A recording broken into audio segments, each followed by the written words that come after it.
This episode of the Esoteric Order of Roleplayers is brought to you by the generosity of our backers on Patreon. Go to patreon.com/esotericrp to find out how you can become a backer too. Remember to follow us on Facebook, Twitter, and Instagram to keep up with all the latest news, and join our Discord community to chat with players and fellow listeners. The Esoteric Order broadcasts from Santa Fe, New Mexico. We recognize these episodes are produced on the traditional territory of the Tewa-speaking Pueblo peoples, and we acknowledge their community, their ancestors, their elders both past and present, and future generations.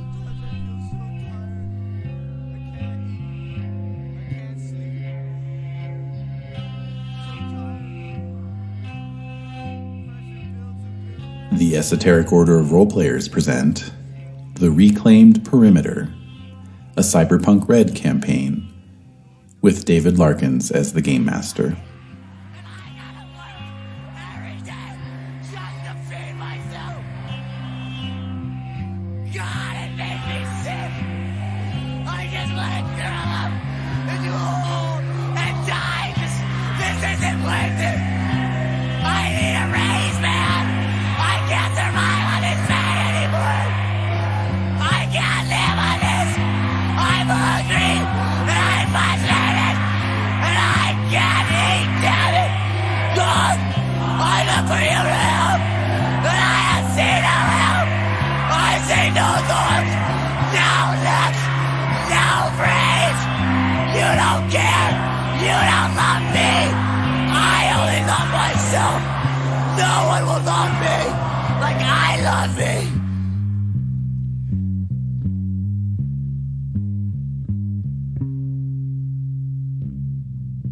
Okay, so we are back in the world of Cyberpunk.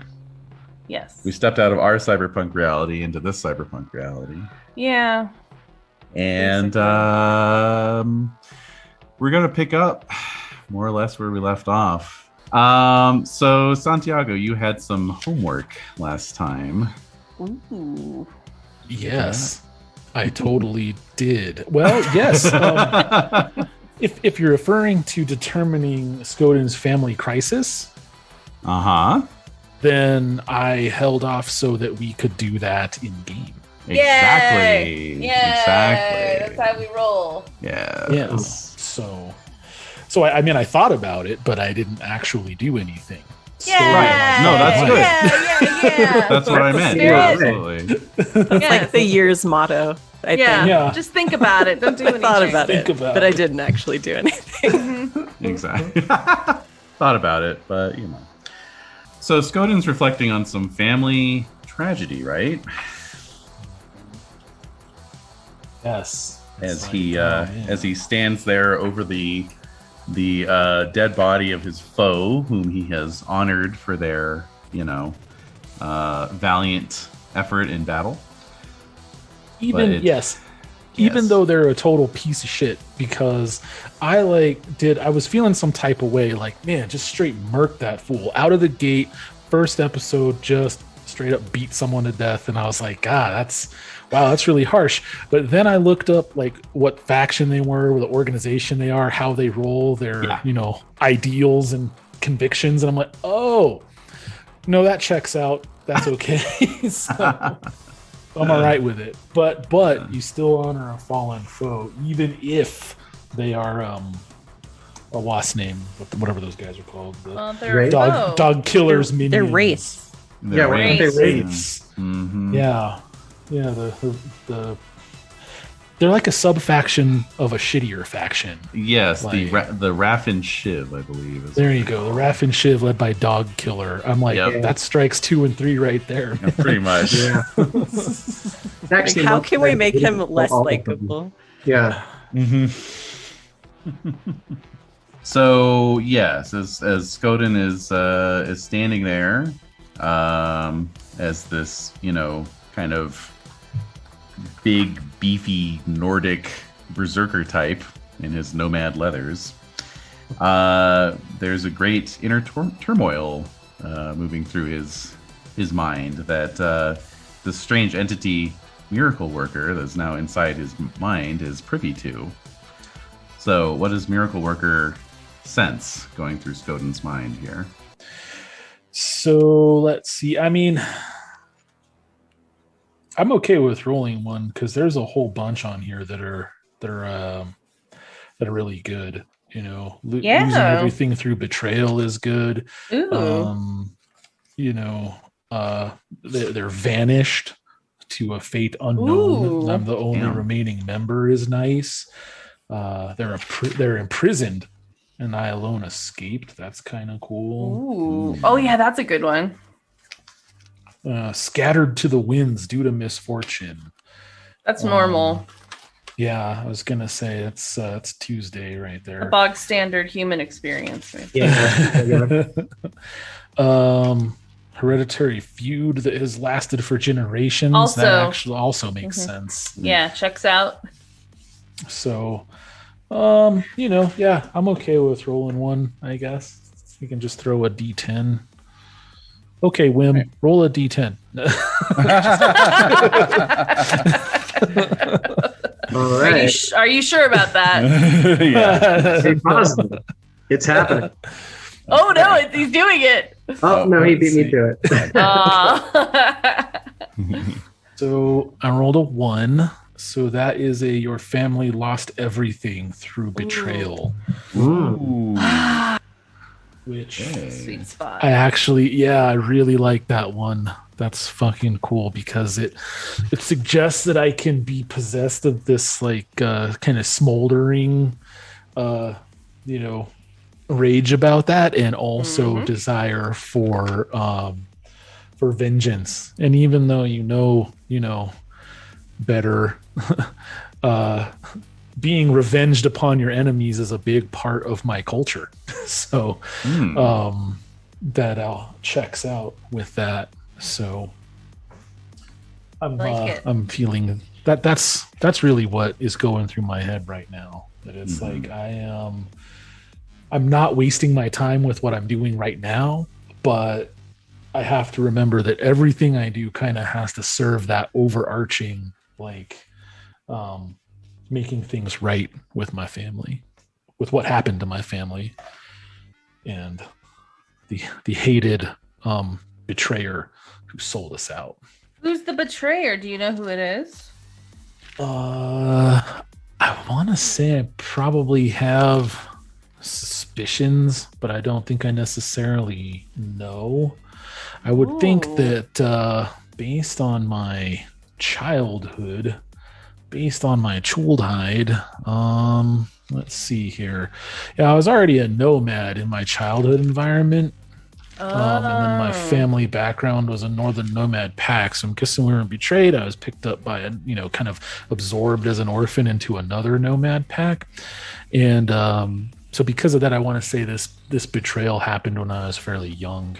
So I don't necessarily understand the machinations, but I have my suspicions, I think. I'd have to make up on the fly who it might be. Does that mean that your chosen family was betrayed in addition to your bio family was betrayed? Both were betrayed? I don't think so. I like the idea that things were relatively stable after that childhood trauma. But, it wouldn't be super young. You know what I mean? Maybe 10, 11, something like that, if that makes sense. Mm-hmm. That was when you were with the adoptive family? Well, that was, I was 10, 11 when the betrayal happened. I was with my original family. Oh, okay. Got it. Then I got absorbed. I'm just kind of making up nomad culture here. I don't even know. I would just assume that they'd kind of take in strays, because we're all strays out there. That makes sense to me. Mm-hmm. David, what is that? David, does that work? Yeah, that all checks out. So you're not quite sure. You're fuzzy on the betrayal. Right. I understand that my family lost everything, and I want to say maybe, the only I have one surviving kin, and that's it.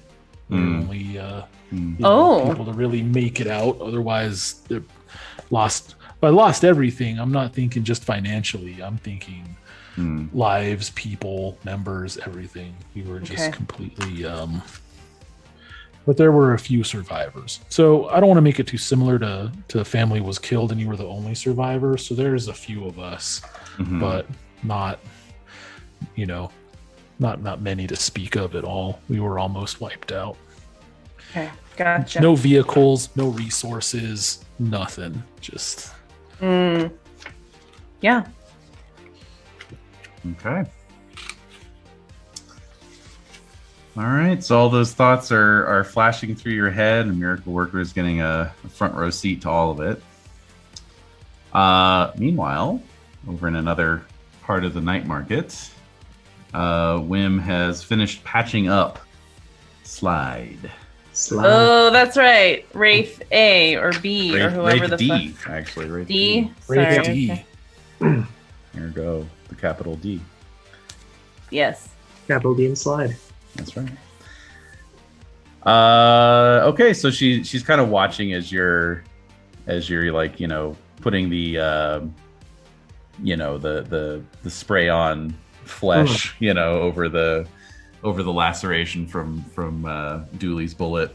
Exactly. And of course it's the wrong tone because Ah! Yeah.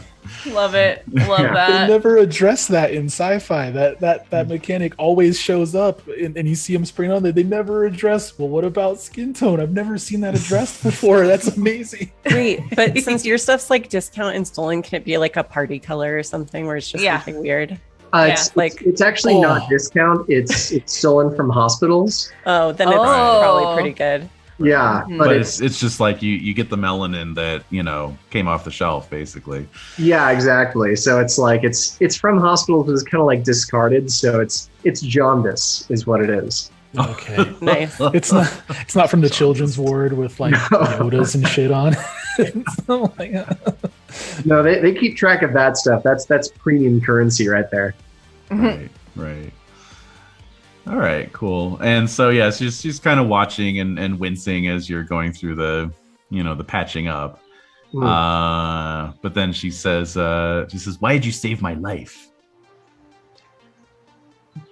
Because it's more economically viable for you to be alive. What, you think I'm going to pay you for this?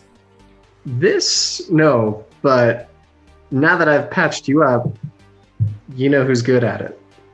Oh. Tell your friends. The ones that First one's kill. always free.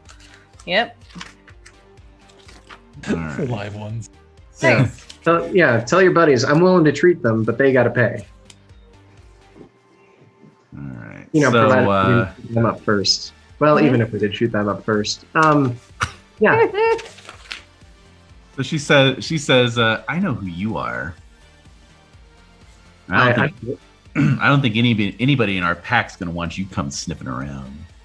Wow, can you just kill her now, please? She's annoying me. You don't seem to understand how this works. You come to me for medical attention. I don't go to you, unless you pay me. In which case, the transaction's already taken place. I feel like we got off on the wrong foot here. So, Dooley, you're seeing this all go down. What do you think of all this? Well, I mean, I did see what WHiM was up to. I mean, I trust him to do his thing and not put us in danger, but I also just have wheels in case I have to roll off into oblivion. Right. But I did say that I was going to go check on Skoden while he did whatever he was doing with the horrible person who ruined my outfit. True. So just letting it. You're letting it be. I mean, I do think though, if I overheard like WHiM mentioned that maybe we shot first, I would probably have said like they shot their mouths off first, like as I'm like rolling. But yeah. All right. So you say that as you're rolling away, and she's sort of muttering, under her breath, and just kind of being like, well, we might, we might have shot our mouths off, but you started shooting. mean, it's a paintball gun, but sure, whatever. Handle your own shit. Like, just have to check on Skoden. Mm-hmm. All right. Yeah. Let's not point fingers in Night City. That, at that point everyone gets blinded, I think. Isn't that how it goes? The one-eyed man in Night City is king, is that it? She just looks at you and she's just like shakes her head like, what are you talking about? This is what a Wow. cool vibe looks like, just so everyone knows. So she's like, you got any painkillers, man? Well, that's an interesting question. What do you have to offer for said painkillers? They're not necessary for your survival. So, what are you willing to throw me? Well, I can tell you why me and my pack were down here. Information. I get on the comms really quick. Dooley, information is as good as money, right? It's good as money when it's good. All right. I'm gonna take a gamble on you, Slide, and I've already taken a gamble. I'm gonna double down on you, Slide. So, sure. Let's hear what you got to say. As I pilfer the medicines from that stall that I was perusing. Yep. Yeah. All right. So she gets back up and kind of experimentally puts her weight on her leg, and then nods, and she says, well, we had a lead. We had a lead that some high-tech bioware was being smuggled through the market inside some gonk's body. Biotechnica was sending agents supposedly to collect, but we thought we might see if we could find out who it was, maybe snatch them ahead of the corpses, But thanks to you dumbass coyotes popping off like that, the whole operation's probably scrubbed now. Biotechnica, they're not that shy about stepping in when things have gotten bad. I'm going to start looking at rooftops. Yeah, she kind of looks around too, and she's like, yeah. Yeah, you might want to 86 yourself out of here, just to be safe. But she's already gone. She's already running. Wait, I didn't give you my card. I have a feeling she's gonna turn up somewhere again. I should hope so. Yeah. Well, she knew who WHiM is, so that's interesting. Maybe my partner's been blabbing to spreading the name around a little bit wider than I'd hoped. All right, so Dooley, you roll up to Skoden, who is standing there with tears streaming down his face. All right. I approach cautiously because he's been acting real weird. I'm like, Skoden, you okay, buddy? You need a sandwich? You all right? In direct contrast to the waterworks,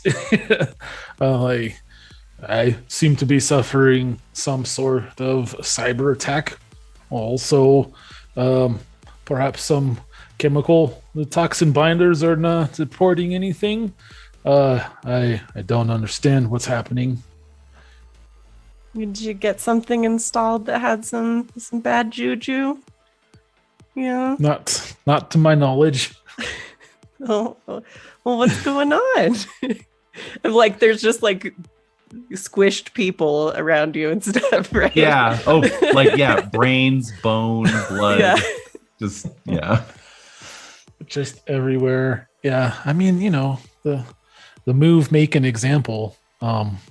Adjacent to the other move, send a message. It's quite clear. So now I think that Dooley and I have been working together for a while now, so I think I'd be comfortable telling her that I've been having visions lately of Jormungandr. The serpent. It's not the world serpent. That's a different serpent. But keep your serpent straight, please. Right. You gotta get your Norse serpents in order here. that I've been seeing visions of Jormungandr, the serpent that of lore, and it seems to be speaking to me and trying to direct my actions. All right, I'm gonna go get WHiM. Sounds good. Got a lot of snakes on the brain. That's cool. I'll be right back. Just stay. I'm already on my way over to the two of you, so you may collide with me as I'm moving very fast. WHiM, he's saying that he's seeing snakes and that there's something wrong with his implants. Well, I just heard from that person who I didn't kill that Biotechnica may be on its way right now. All right, we need to be on our way out right now then. Yes. Oh, but I'm going to grab that onion. Yeah, get the onion. I do need to replenish my stock really quick, just 2 seconds. So we're gonna do we need to do like a supermarket sweep sort of situation. Yeah, suddenly there's a guy in a horrible sweater who's just like, all right, let's see what you can do. Set the timer for 2 minutes. So basically, like all these stalls have like panic buttons where like the people just hit the button and like big like rolling sheet metal curtains came down. But because of the chaos, like some of the veggies were spilled, some of the pill bottles are spilled. So yeah, you can definitely like sort of grab the dregs, so to speak. Yeah. I find some like off-market Vicodin or something. Exactly. You're gonna like it in our Vicodin. Yeah. On the label. Okay, I'm just gonna let that air out for a second. All right, so good job. Thanks. All right, so you there's a mad scramble picking things up. I think. Well, what's Miracle Worker up to? So you've seen Skoden's inner thoughts. You heard him talking to Dooley. How do you feel about all this? So do I see Dooley like through his eyes? Yeah. Okay, and so like what are the? I identify her as a important person. Like there is a surge of connection with this person that was already there that I feel. Right? Is it like a dopamine thing where I feel like, oh, okay. Like through Skoden?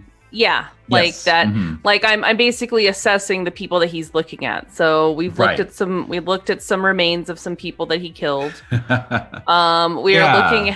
Yeah, I think you're right. Like, through being connected with his surface consciousness, you can kind of infer who's friend, who's enemy, who he knows, who he doesn't know. Yeah, totally. Yeah. Okay. Yeah. And then I'm hearing this.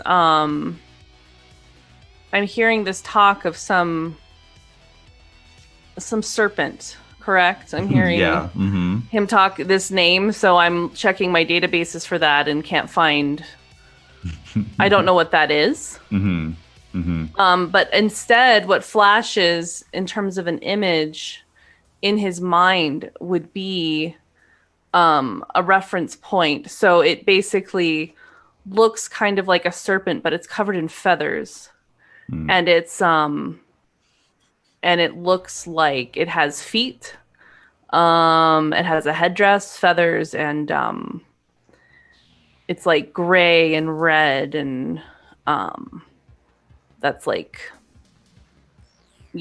that's just the connection point, reference point. So what I'm trying to say is I am taking in all of this data, all of this information that he is showing me through his eyes and his thoughts. And so his thoughts, I'm feeling like there's this strange sense of abandonment. And so basically if you could go into his mind and see it like Beautiful Mind style with all the equations and different shit flowing, you would be seeing this little being that is taking these thoughts and kind of encapsulating them into like a screenshot, like taking screenshots of each of these thoughts and then creating this file based on what I'm seeing here. So I'm seeing like past, present, and future. I don't know what that is, but there's a past and a present file that's been created so far. The past is dark. The present is strange, but I'm understanding that there are connections within the present. And then there's this miscellaneous folder, which is where this serpent resides. In terms of affirming the thought, there's this feathered snake that has appeared in his mind that looks very blocky and very it has feet, it has hands, it has a head, and it's covered in feathers. Yeah, so the question comes back is, what is a dually? What is a dually? Yeah, indeed. Is my question to him. So that's what is said. What is a dually? So when I hear this question in my head, I'm kind of wrapping my head around the idea that I can think at the voice in my head and I don't have to speak aloud, so I don't look like quite such a weirdo. So for now, I want to roll to see whether or not I respond out loud or I respond in thought. Yeah, I like that. That's cool. Yeah. So that works. Probably D10 plus cool, I'd say. Is that reasonable? All right. Cool. Sounds good. Let's see here. Is there a way to do that from the character sheet, or should I just do 1d10 and add 6? I don't know if you can just do an attribute roll. You click the. You can. Yeah, you just click the word "cool" on your character sheet. Yeah. And then you fail horribly, like Skoden. Oh wow! Right. Yeah, there's your critical failure there. Aww. Not cool. Not cool. I think it's extremely cool. Boo, not cool. I think it's super cool, actually. If you get a critical failure on a stat roll, are you supposed to roll the... I'm noticing that it didn't do that, and then Rainey rolled a critical success as well. And so do that. Yeah. I don't think you do. I think that's only on a task, a skill-based thing. So fair. Yeah, cool. I'll double check on that, but Roll20 doesn't seem to think so. So Roll20 thinks a lot of fucking things. So the question is, what is a dually? All right. So with my critical failure on determining whether I answer aloud or answer in my head, what does that mean? Oh, great and illustrious GM. What that means is you're gonna speak out loud. Okay, gotcha. maybe not even just speak out loud. You might do some gestures, perhaps. Yeah. Right. I was Julian put her right in front of you. In front of your eyes. Go poorly for me. I was thinking maybe that instead of just speaking out loud, it's more like when you're speaking out loud when you have headphones on, Yeah. So you're just have you seen this? This is great. For anyone else who might be listening, check out this video. Yeah, exactly. And you think it's totally normal volume, yeah. But yeah, you're having trouble modulating your volume. Yeah, so probably in a really loud voice, I would respond. I suppose it depends on context. Dually is typically a name for a truck with a reinforced axle for hauling large loads. However, in current context, a dually is my friend here, as you can see. Maybe roll her over by a shoulder, gently because of the Heelys and stuff like that. Not in a, but just quite suddenly, whoop, here. While I'm trying to grab an onion or whatever. Yeah. Right. Who the fuck are you talking to? So it's me in front of the eye holes, holding an onion, WHiM. I think he's broken. I guess I'm gonna have to get up there with a pen light, all RoboCop style. Okay, follow. Yeah. So I see that. That is so I'm seeing this light suddenly, right? Yeah. In his eyes. Yeah. Okay, so I'm wondering how Skoden is reacting to this. Well, it's WHiM, so I figure I'm just getting patched up again. I mean, some would say I'm getting patched up still because I'm constantly like, right. And so he's just doing his, med tech thing. And, I've become accustomed to sitting back and letting them do their thing. So do I, so if I, again, like I'm still trying to feel out like how I'm playing this. Yeah, of course.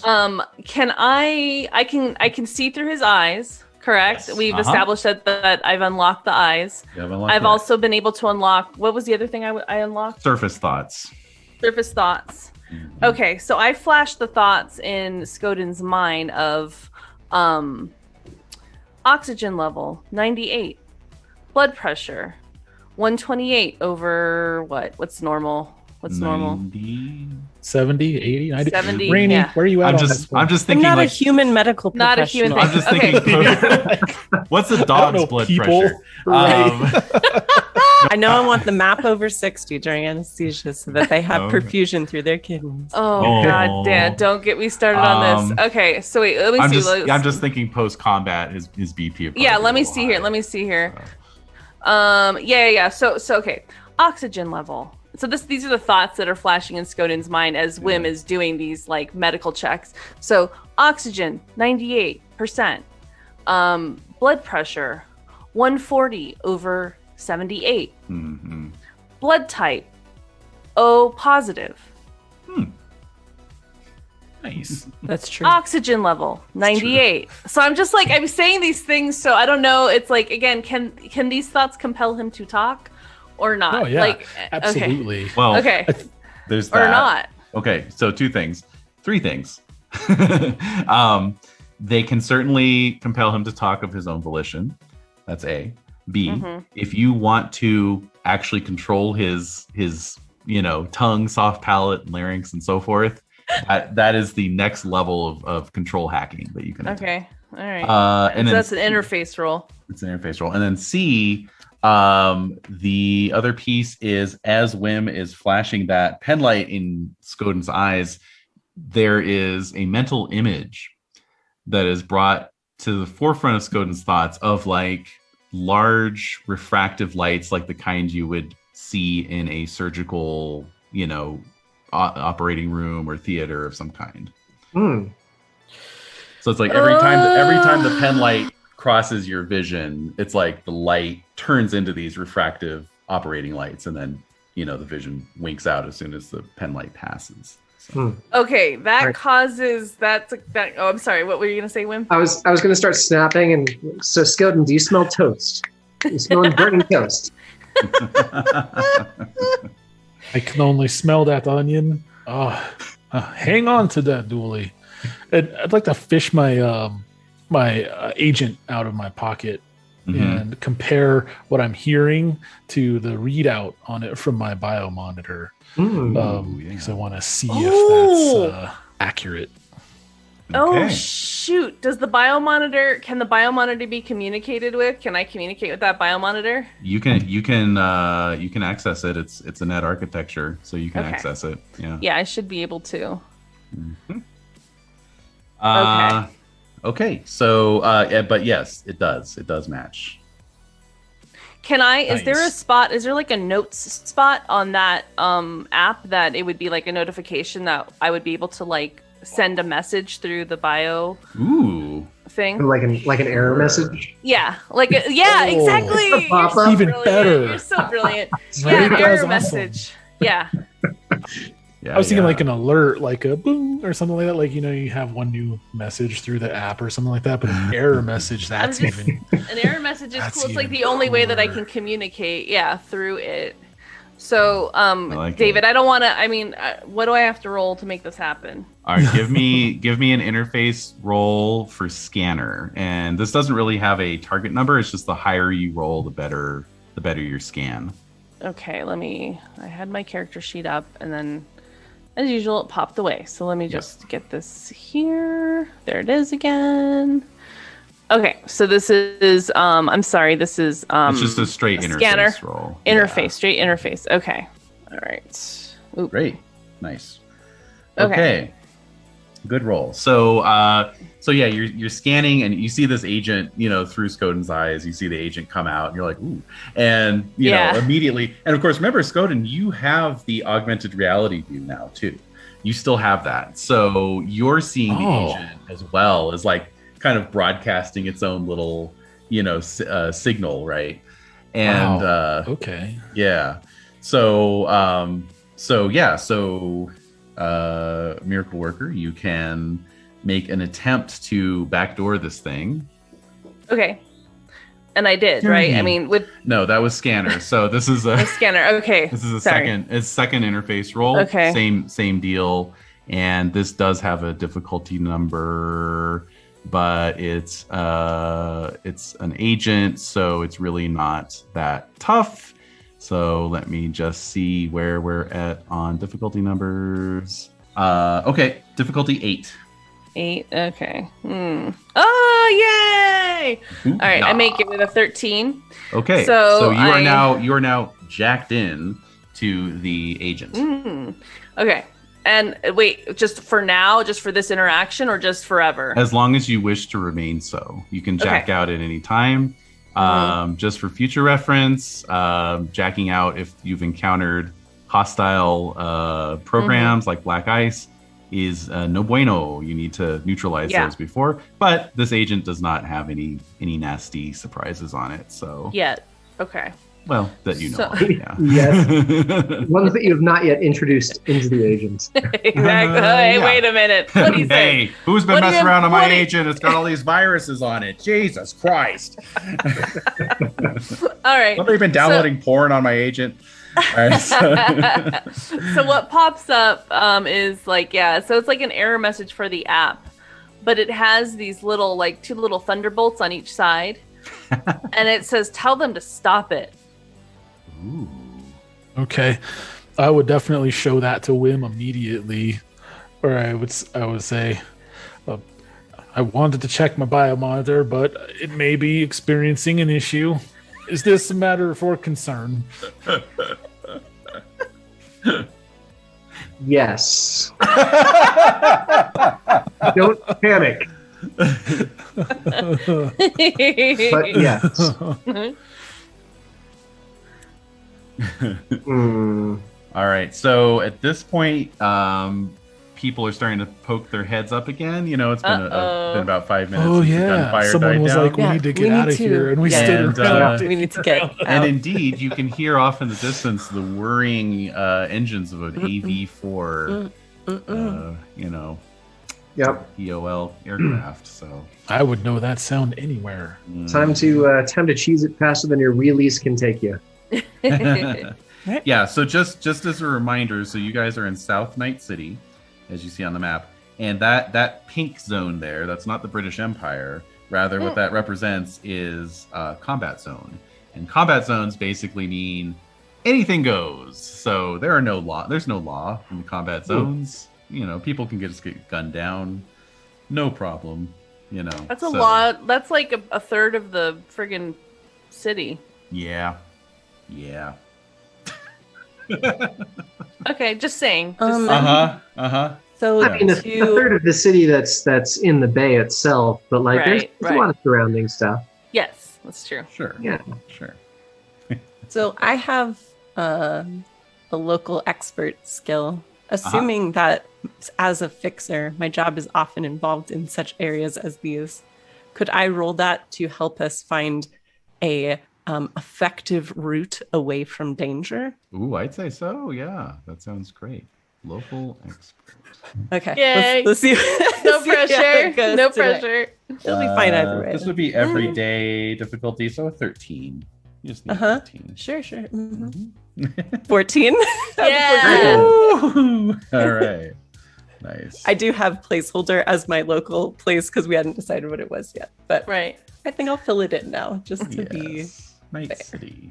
And so WHiM was also saying, like, out loud, like, we need to get out of here, right? Like something like that. Time to cheese it faster than your wheelies can carry, something like that. So I would have heard that because we're all in a little group here. Okay. Yeah.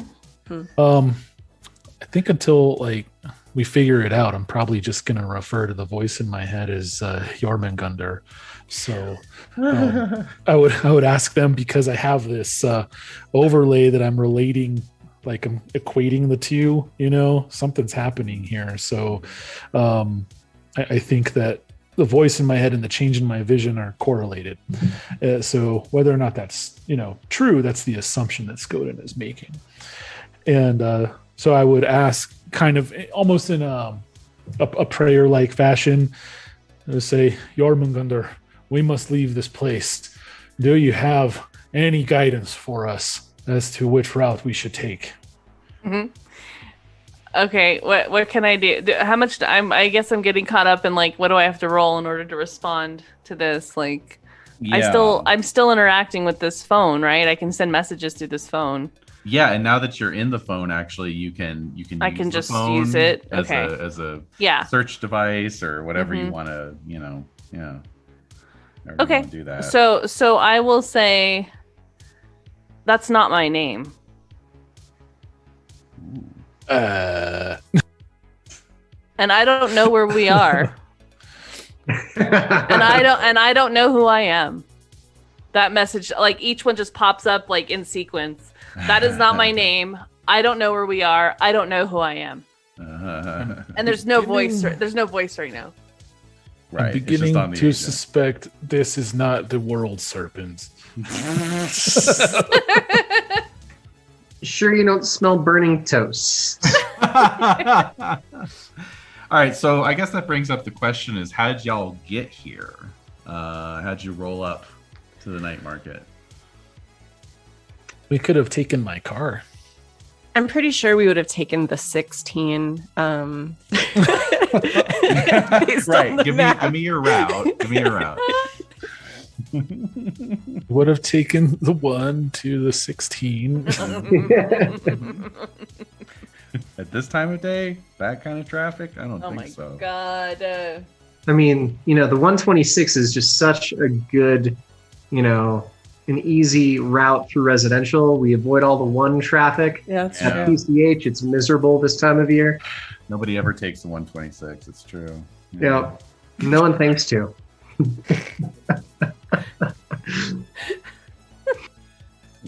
All right. So you all right. So we'll say that's a good button for the scene, right? Are you sure you're not smelling burning toast? So you all hustle back to Skoden's car. So what does this badass car look like then, Skoden? It's actually not super special, It's your fairly standard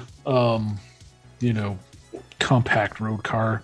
It has been upgraded with a seat augmentation upgrade, so I have more seats. So I want to say it seats 4 now, 4 or 5. I don't remember exactly what the seat upgrade does to it. And also known to my friends, but something we don't advertise, is bulletproof glass. So those are the 2 upgrades that have been done to it as well. What is the name of your vehicle?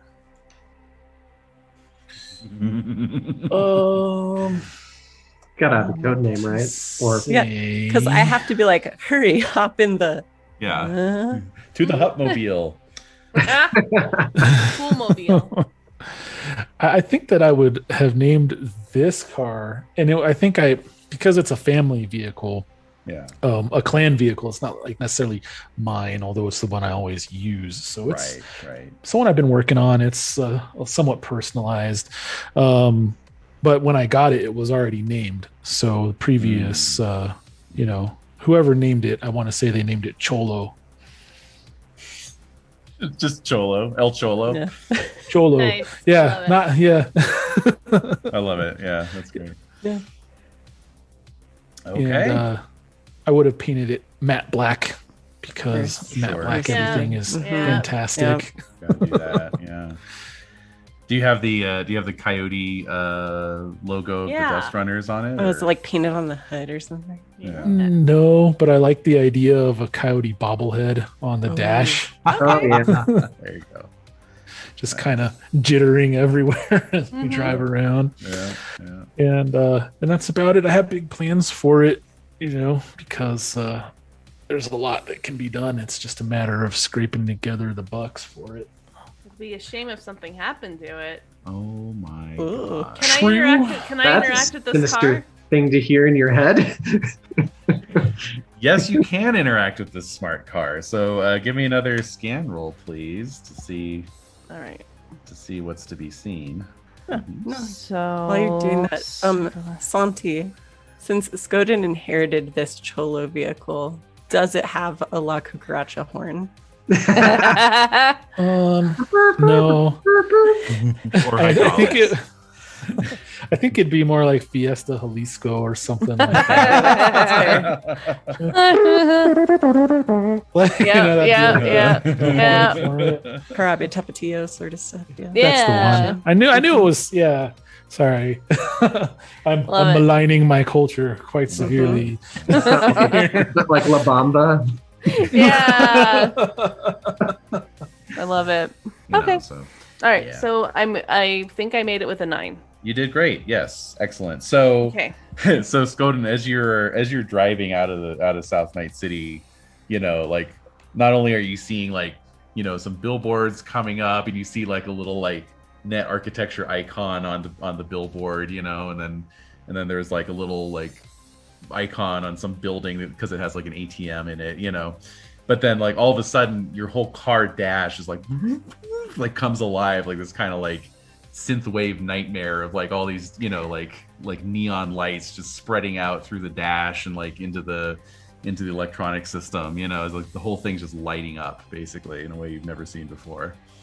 And there's like text on the like where you can see like either in the rear view mirror running like a it's not, God, why can't I remember what that is? It's like the running title, like the running... Oh, like a Chiron? Like a marquee? Marquee, or marquee, yes, marquee. Thank you. Mm-hmm. So it's like a marquee, and it keeps saying, I don't know who I am. I don't know where I am. I don't know who I am. All right, so if you wanna hack the car, it's going to be a little harder to get into this one. It's difficulty 10. That's on your fine. Interface roll. I'll try it. Yeah. I can't bump it with anything at all. No. Sadly, no. Yeah. Okay. I don't make it. Spend your IPs to buy up your interface. That's basically how it works. I thought I had done a pretty good job on that, but I guess not. So that's a 7. I fail. Yeah. Everybody starts out at 4, so everybody's on the same interface be compounded with tech? No, it's not actually. It's just interface plus the D10, but the difficulty values are commensurately lower. So that's the offset. All right, so I don't make it with a 7. All right, well, remember, you get 3 net actions for every meat action, so you can try 2 more times. Okay, let's go. No, and yes. Ooh, critical. Okay, so that's a critical success. All right, so it takes you a little bit to find the back door because obviously cars are pretty well protected against interference. Mm-hmm. But you get one, and I'm gonna say that like with that level of success, again, the car's net architecture is not super complex, but I'm gonna say that's gonna give you free control over the car as well. Okay, so the car starts, so the car is navigating, and is there something that is interacting with the driver and or passengers to let them know where we're going? Because I know where we're going. I know where this car needs to go. So I'll say that the GPS, you can set the GPS. Yeah, right? So GPS is calculating in the vehicle. Mm-hmm. And so I think the voice from Skoden's head can be on the sound system. Is on the sound system, but it's a little more digitized sounding. Weirdly enough, it doesn't sound as clear. Yeah. It's going through the filter of the car, which you'd think would have a better sound system, but I guess not. So I think, but because again, this is kind of not like what the car is meant to sound like. It's kind of fighting against. I feel like I'm fighting against the car, if that makes sense. Yeah. So it sounds a little more granular. Does that make sense? Total sense. So it says GPS coordinates for nearest hospital. Nearest hospital. No, Skoden, I told you to go that way. I know this area. You need to go that way. We need to get out of here. So we're currently driving en route to the nearest hospital. Well, that's where we're headed. Yeah, and I'm instead trying to like go it steer it somewhere else because I no longer have control of the vehicle at this point. If I'm understanding the situation correctly. You do. It's just the GPS is like hounding you. Is that right, Des? Yeah. Okay. Oh, it's like saying go this way. So when you're so when you're like moving the other directions, it's like recalibrating directions. Turn left here. Turn left here. Turn right. Yeah. Turn right. You know, that kind of stuff. But it's like very digital, very loud, and very annoying. And then in between that is cutting through. You're kind of hearing this other voice saying, "I don't know who I am." Nice. So I'm trying to respond to Dooley and the voice in my head who has made it very clear that they are not Jormungandr. And we want to get out of here so we don't run into more than we can chew with Biotechnica. And then also having the GPS, from my point of view, malfunctioning. So it's definitely putting a bit of stress on me. But that's okay because I'm used to high stress environments. I'm pretty cool under pressure. I mean, my cool isn't super high, but I've got a shit ton of will, so I'm okay as far as a lot of stuff is concerned. Maybe. I don't know. We'll see. But I'll try to respond to Dooley while, steering in the direction that she's indicating because, that's what I'm latching onto to trust in all this chaos. And plus I know we need to get out of here. So I have to protect my pack as far as that's concerned. I'll say, that's not me, Dooley. I don't know why it's doing that. As for you, I don't know who you are either, but where you are is in my head and pissing me off. Scandinavian. No sé quién soy. No sé quién soy. No sé quién soy. Over and over again. And that's going on the marquee as well. No sé quién soy. I don't know what any of that fucking shit means. Looks like Chola's acting up, and if Skoden keeps acting up, I might have to drive. So we need to get out of here. Yeah, one of us should drive, especially if Skoden is. He's presenting abnormally for his stroking, but he's definitely seems to be approaching some sort of. He may not know what toast smells like. To be fair, that is very fair, actually. I don't know, they have a lot of open-faced sandwiches. Toast is a luxury inside. I know exactly what toast smells like. I don't smell toast. This isn't a stroke. Gosh, you don't know what you're talking about. You're stroking. Yeah, face waterfall. We're talking over here. Oh man, giving me the adults are talking. Oh. The adults are talking. So I'll say that the place Dooley wants to go is across San Moro Bay, outside of Night City proper. The GPS is trying to point you in the opposite direction, back towards the University District and Stewart Hospital. Of course, University Hospital. Uh-huh. That's through a lot of combat zone. It sure is. It sure is probably not our best bet right now. Not particularly. I mean, I feel like for now I'm managing to stay the course, but I am definitely you're just yelling a lot. Yeah. Good, and you're talking to yourself more than usual. Talking to myself. Do you not hear that? Like the voice coming over the speakers. Turn left. Turn left now. Yeah, no sé quién soy. Turn left. Yeah. Right. Hey, I'm not in charge of maintaining this this piece of four wheels right here. That's not my job. I'll get to that later. Clearly, it's messed up. Pound on the dash a little Turn bit. Right. Bam. Turn right. Turn right at next exit. Can we mute this? Next resume. Yeah, exactly. Recalibrating. So you're on the 16 now, and yeah, you're kind of heading down the coastline up towards the bridge there across San Mauro Bay. I guess the Johnny Silverhand Memorial Bridge. Appropriate, yeah. Which will take you, if you see on the map, way down the lower right-hand corner, number 65, that's the Aldecaldo camp. So that's kind of your home base. But just anywhere in the Haywood or Haywood Industrial Zone area is kind of safer ground that, that's what Dooley would know, because that's where all your trucker contacts are, Dooley, like all your people that you get for, the contracts. So if you don't go to the destination in 15 minutes, I will call 911. You are in need of assistance. Okay, we need to ditch this car. Can't fix what's going on because that's not a good thing. Just open the door and do a roll out the side. All right. I do have a question though.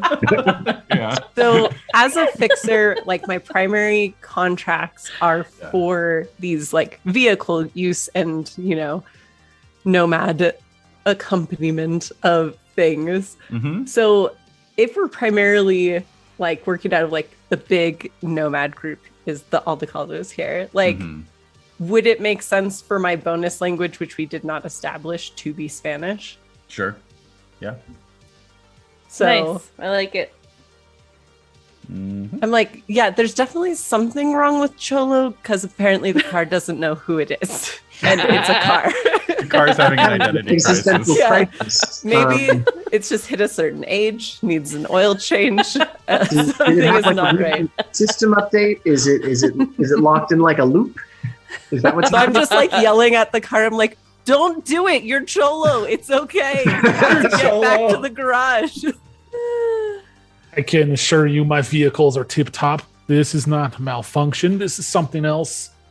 Some attack of some kind or similar. This is what's been happening to me all evening. I'm telling you. You're not listening to me. Do you know that our group is not a very well-rounded one and we don't have anyone with this kind of skill, so we can't identify what's going on? Only we had a That's true. Yeah, no, that's true, but I feel like the frustration would come through anyways. Oh, of course. Tension builds during the ride. We're just yelling at the car to please don't call the cops. Yeah, the car's broken. Well, as soon as the insinuation is made that my car is like, fucked up and not well maintained or whatever, I'm just like, first of all, how dare you? My car's don't malfunction. Your wolf tooth necklace or whatever. Right. The necklace of the ears of my enemies or whatever. First of all, how dare you? First of all, how dare you? Calling for help now. Pidiendo ayuda ahora. Oh, God. Calling for help now. Whoever you are, do not do that. We do not need help. Abort. So in universe, like just since I don't know Cyberpunk that well, is there a 911? Like, does that actually call someone? And is it someone I'm worried about? It's an interesting question. There's no police force in Night City anymore. It's all private contractors. But I have to think that there'd be like some kind of central repository, like some dispatch thing that you could call. And I feel like 911 was totally corporatized and it's actually just for rich people. So it's a clue. It's a clue. Okay, there you go. That's super close to what's true. You have different packages for your 911 tiers and stuff like that. And in the words of Public Enemy, 911 is a joke. So it's like, don't worry, his phone won't accept those charges anyway. I like it actually. Yeah, like so you don't have a 911 like gold platinum whatever account, so like. Yeah. So the car is trying to dial 911, but the call's not going through because you're not signed up with them, basically. Yeah. I don't have a plan. There's nothing linked to this vehicle. Yeah, I like it. All right, so that's all going on. You're all kind of yelling at each other. It's like, you know, it's like a fun, you know, a real fun family road trip. So everybody yelling at each other. I was gonna say, yeah, you know where I'm going. And both Dooley and WHiM like, pull over now. I can drive. Call us the Griswolds. That's right.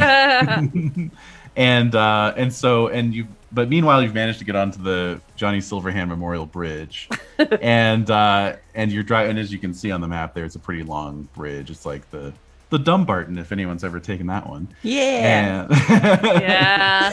Dumbledore Actually, Bridge. The Dumbledore Bridge, yeah. And so you're, you know, it's like this sort of, it's not a pontoon bridge, but right, it's not a suspension bridge. No. It's kind of low on the water. Mm-hmm. And so you're cruising it, and then you see up ahead at about the halfway mark a big what do they call them, like a cabin cruiser, right? So it's like a Nomad style modified mobile home, you know, kind of like mobile home on steroids, basically. And they're called cabin cruisers. Shit. That's jackknifed on the bridge. Uh-oh. Ooh, clients. Yeah, is there any like Nice. recognizable heraldry? Yeah, roll heraldry. We'll recognize. Roll Recognize, yeah. Yeah. Yeah, actually, you do recognize it as it's a member of the Altacaldo family. It's not your pack. It's a different pack, but yeah, it does bear the markings of Altacaldo. So Okay. I mean, we should probably see if they need help. Yeah. Yeah. We need to stop. Yeah. Stop. Yeah, and if see we have to they stop need and do some assistance. talking, I'm always on board with that, especially since the car's just yelling at us anyway. All right. So you pull to a stop. As you do so, you know, a handful of nomad folk, you know, emerge. A couple of them were, you know, just assessing the, you know, level of how fucked they are, you know. And then a couple others hop down out of the cabin cruiser, and they recognize Skoden's car. So, you know, they're approaching in a friendly manner. Back in Right. work mode, since it's Yeah. not our pack specifically. Mm-hmm. So I will give the normal greeting of, oh, oye, chumbavatos. I see that you are showing some trouble here. Do you need assistance? So the you know, Michael Bean-esque leader. Really? Yeah. Oh man. I got time for Michael Bean. Yeah. Yeah, absolute. Anytime. Peak Bean Yep. too. Peak Yeah. Bean. Oh, All just yeah. rolling a tragic love interest right now. Yeah. Yeah, 1984 Michael Bean, original Terminator. Yeah. Yeah. You know, so he's got that trademark squint, you know, and he's just like, yeah, well, there's a pretty nasty crosswind shear on this bridge here, and it just got us, put us out of control. I don't know if we can get out of this without a heavy duty tow truck. You wouldn't happen to know anybody. Of course we know people. Do I know people? Yeah, you do actually. you know the people right? who have those like semi truck sized tow trucks, right? Yeah. You know, Yeah. the giant Nice. ones. Okay. Like the Osprey helicopters with the big like heavy lifter thingies that like Mm. carry around the semi containers and whatnot, railroad cars and shit like that. yeah, Yeah, yeah. exactly. Cool. Exactly. Calling a big favor for Michael Bean. Yeah. For you? Yeah. For you, anything. All right. Why don't, in the meantime, while Dooley's making that deal, calling that in, why don't I get a perception roll from WHiM and Skoden?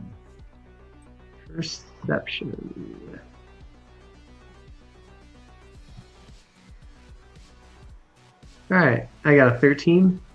Excellent. Ooh, oh. I got a 19. Damn. Dang, dude. All right. I'd like to think that, well, we'll see what it is we're perceiving. Well, so WHiM, there is indeed a pretty nasty crosswind blowing out here on the bay, but your ears pick it up. You can hear the whir of an AV4 somewhere in the vicinity. Oh shit! And then Skoden, you hear it as well, and then you actually acquire it, and you see that it's kind of out to the west of you, out over the water, flying parallel, and it's it's a good distance away. It's about 400 or 500 yards out. But your augmented reality, is still like putting a little reticule over it, Yes. And then yes. and then normally there'd be like a little readout, but it's all scrambled. It's all just black bricks basically. Okay. Of what it's identifying, flight information is. Okay. Dang, I didn't pop for Telescopic eyes. Well, yeah, no, that would have been awesome. No, binoculars. Binoculars. Just standard. Binoculars, like binoculars. A chump. Just old school, yeah. Or even like the schlink thing, Yeah. I mean, if you point it out, I've got teleoptics. Hello. Oh shit. I don't know why I have teleoptics and not the opposite, but okay. I don't know. Do they work like a microscope? Can you use them that way? No, because the other one is the microscope. I forget what it's called. So mine is actually the far-seeing. It's so that you can spot victims from far off and go to. Yeah, I guess so. Yeah. Oh my god. So this looks like an AV4 incoming to our position, basically, is what it looks like. Okay. Gotcha. Do you point it out to WHiM or? Yeah, I would give one of the backhand pats to the chest, pat and point out at it. We may have company soon. All right, I'll give it a squint. All right, yeah. So the teleoptics click in. It's like, and the AV4 just jumps up into your field of vision. It's black. It is unmarked. The side panel door is open, and there is somebody hanging out the side, scoping you with a rifle. Oh dear God! Rude.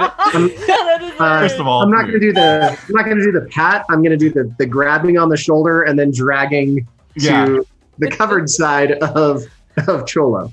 Nice. Get behind Cholo. I know you're sick, Cholo, but save us. Save us, Cholo. Save us. Does he usually just sound like Danny Trejo? Does the car usually just sound like? Yeah, obviously. Yeah. I mean, it does now. Right? And it's like perpetually bitter that it's not called machete. Yeah, that's right. Right. It is. Calling me a cholo. Don't worry, Cholo. Your machete days are coming. I'm working on it. Oh my God. You're not there yet. You're just a compact ground car with 2 upgrades. But Oh no. All right, let's see here. Okay, good, great, wonderful. Let me just do you think maybe we should tell our compadres that we've got incoming? Yeah, are you shouting anything as you're dragging Skoden behind Cholo there? Yeah. Rifle. All right. And I assume I'm just on my agent calling people. So exactly. And I have an internal agent, so I'm just talking to myself while rolling around on the bridge. I love it. I love that. Your arms folded as you're just doing the wheelie. Doing pose. figure eights. Yeah. All right. Okay. Once WHiM yells rifle, do I get an opportunity to yell take cover or similar? Absolutely. And if not, obviously I understand. But, no, that's totally fine. Totally fine. Yep. So you yell take cover, rifle, great. So, Dooley, give me a perception roll to see if you notice this over the sound of the wind and you're on your phone and all this other stuff. So it's fine. Just just a 6. A 6. Oh boy. I'm on the phone, okay? Omar, you're killing me. Last week it was half the price. What are you talking about? It'd be great if I yell take cover and she gives me one of these. Just holds up the finger like 1 minute. On the phone. How many times have I told you?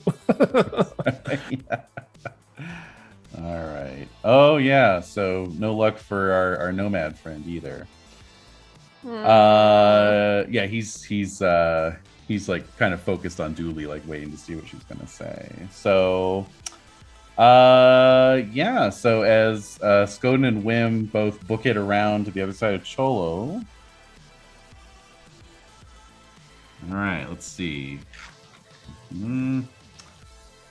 Sniper rifle at 500 yards. That is a hit. Okay. So I'm going to randomize it here. Let's see. And okay, so it hits our nomad friend, unfortunately. No. What? I also said. What in the hell? I feel like this is going to be this campaign's blackjack moment. I'm sorry in advance. All right, here we go. All right, okay, 16 on 5d6. It's not too bad. Okay, so no critical but if injury. WHiM can like nurse him back to health, maybe I'll fall in love with him. Yeah, please make it happen. All right. I've got lots of practice dragging people into cover and then patching them up. Yeah, That's exactly. True. That's a good point.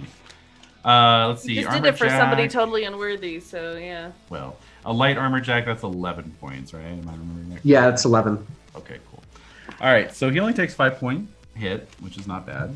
So the like you don't, of course, obviously you don't even hear the shot, you don't see the shot. Just suddenly his shoulder just kind of explodes in this like squib of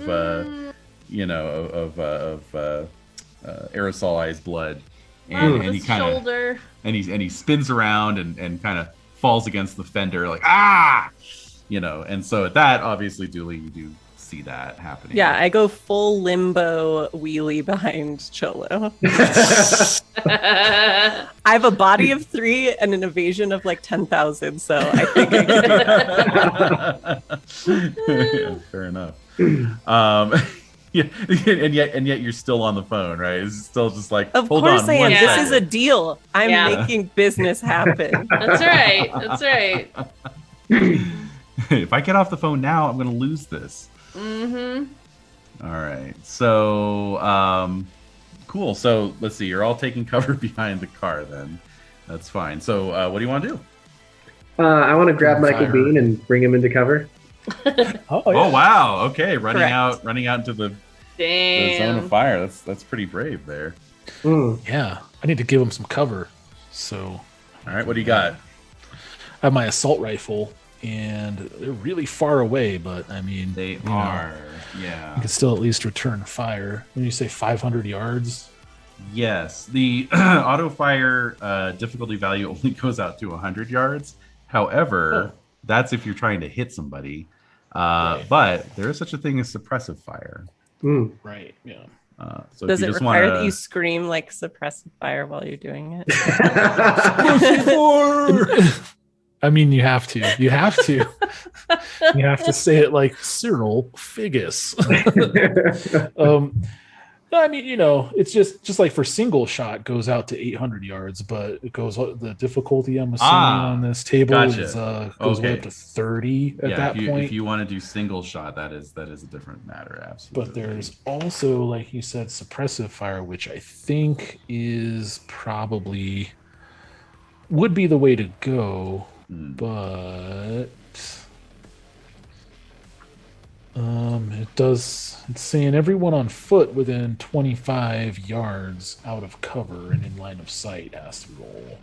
Yeah, I'm not sure. I'm not. That's a little unclear to me whether that means everyone within 25 yards of your target point, or everyone within 25 yards of you.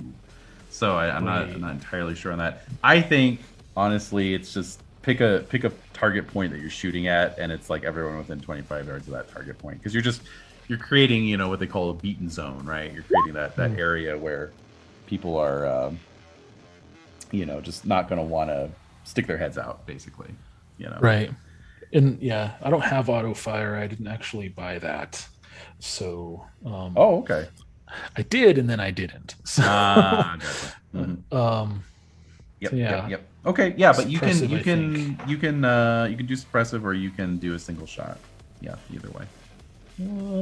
Well, on my assault rifle, what is the rate of fire on that bad boy? It is, looking it up right now, 1. Okay. Cool. Awesome. All right. So yeah, what the hell? Why not? Let's give it a shot. 401 meters to 800 meters is 30. Mm-hmm. So all right, let's see what happens. It'll be a thing. It'll be a bop. We'll see. Yeah. Here we go. Almost. Yeah. Wow. Nope, no critical failure. Yeah. Okay. Not so much. So you just squeeze off around and you're like, did I hit him? Blind fire or something. I don't know. Yeah, exactly. All right. So the AV obviously is still flying this whole time, and it's beginning to arc around so that it's approaching the bridge head on. How close are we how close am I to this helicopter? Like, how close am I? Can I interact with it? Oh, I get what you mean. Yeah, no. So the thing with accessing net architectures, you have to be pretty close. You have to be within like 6 yards. Okay. Yeah. All right. Also, let me know when. My apologies. I took for granted when I say AV, everyone had a mental picture of that. It's actually not a helicopter. Picture a giant Dodge Caravan flying through the air with like massive jet pods where the wheels would be, basically. Okay. Yeah. That's much worse. Yeah, it is. We're it's going. terrifying. We don't need roads. Yeah, exactly. Yeah, exactly. All right. Well, let me know when I get within 6 yards of it, because I want to fuck it up. Yeah, you basically have to be in like Bluetooth range. Yeah, exactly.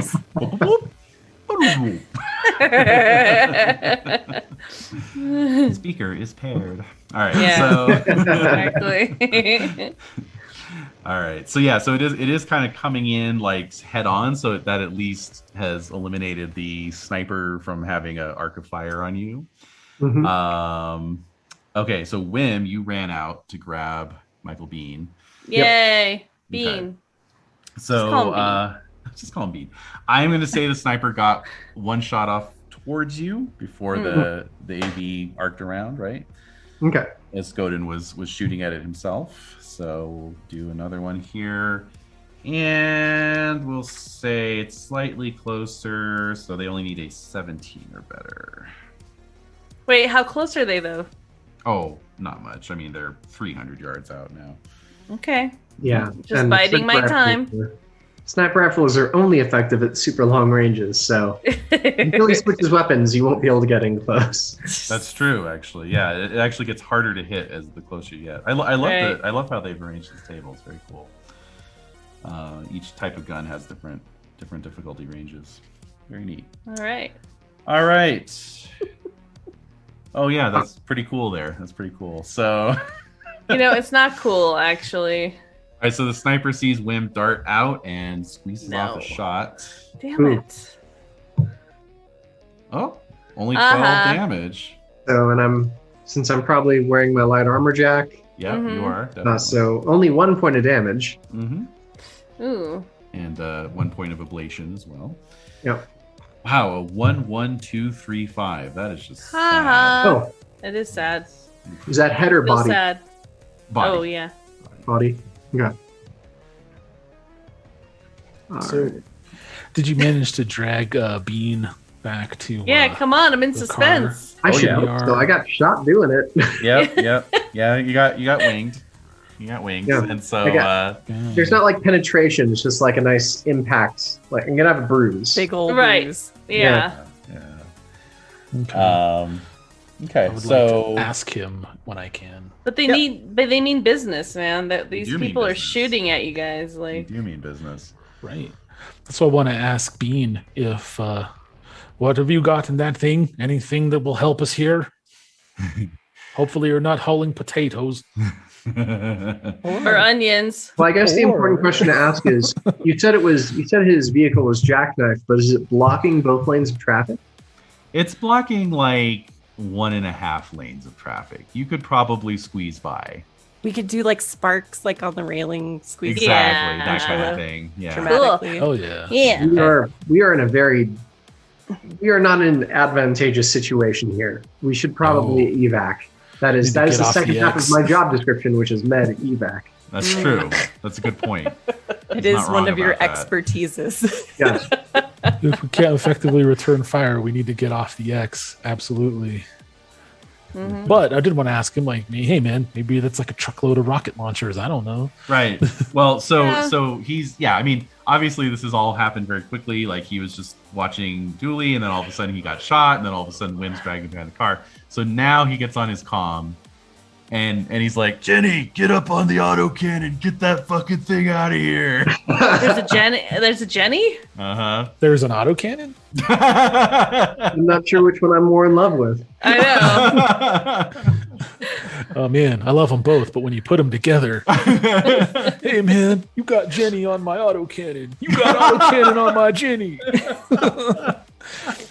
Oh my god. All right, so he does that, and then the sound of the AV is at this point roaring because it is coming in. How close is it? Closer. How close is it? Okay, here we go. This is when it gets interesting. It is within 6 yards now, so it's like hovering directly, not directly above you, but just kind of like between Cholo and the truck, you know? Yeah.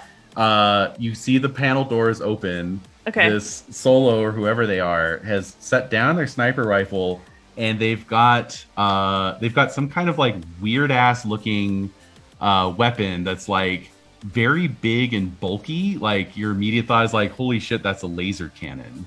Mm-hmm. So let's get some initiative rolls here. Last time I did good on initiative. This time not so much. I'm on the phone still. That's fine. Okay, that's everybody else. Cool. And let me just roll for this dude here. Boop, What dude? boop, Which boop. one? The AV guy. The sniper?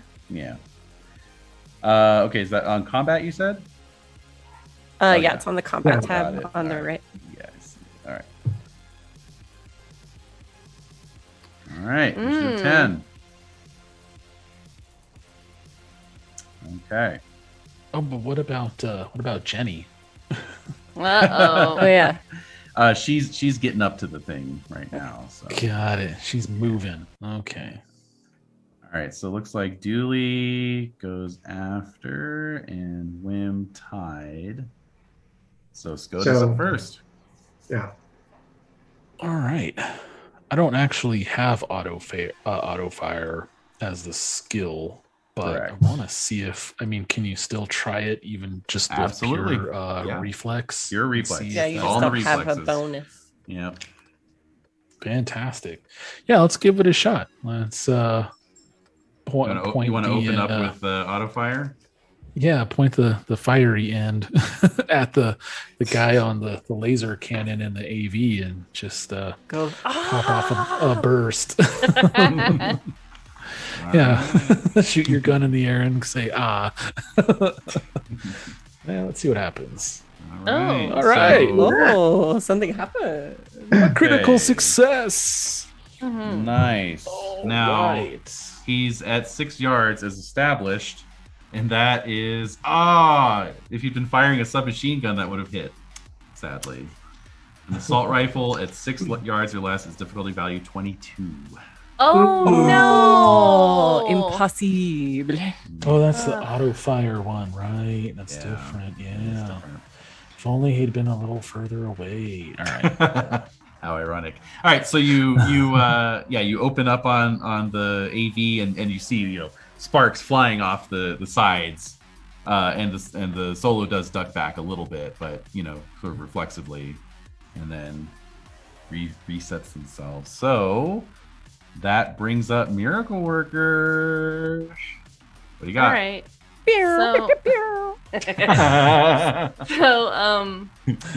So we're 6 yards away, right? Yes. So how can I get into this vehicle to dismantle it or just stop it from doing what it's doing? Okay. I assume interface.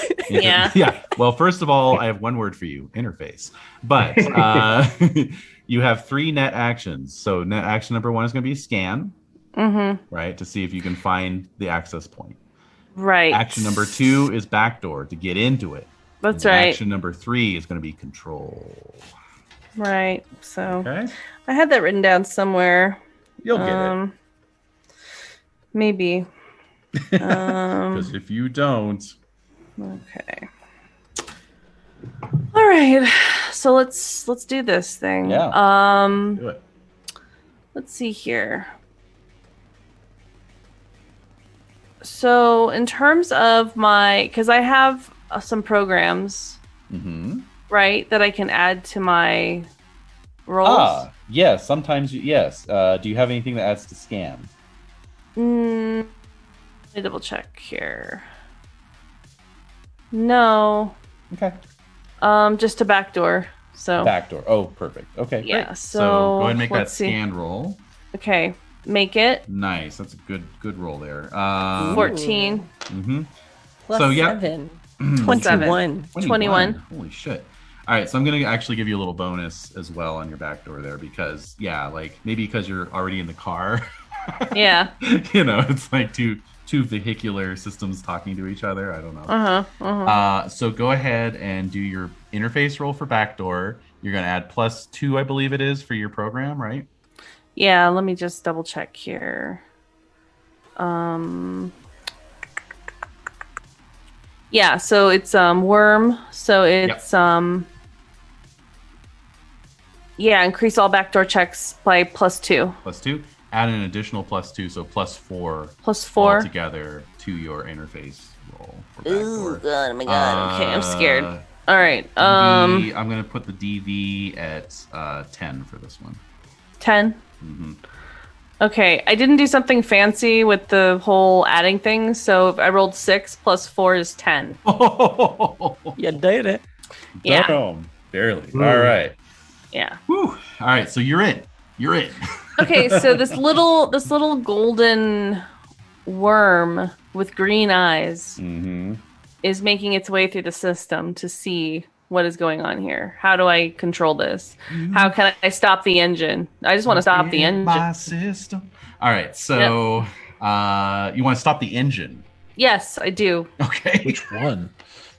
Anyone? Yeah. If you stop any of the 4 engines, that will send it careening off. So you're good to go. Yep. All right. So that will require a get in the right window here.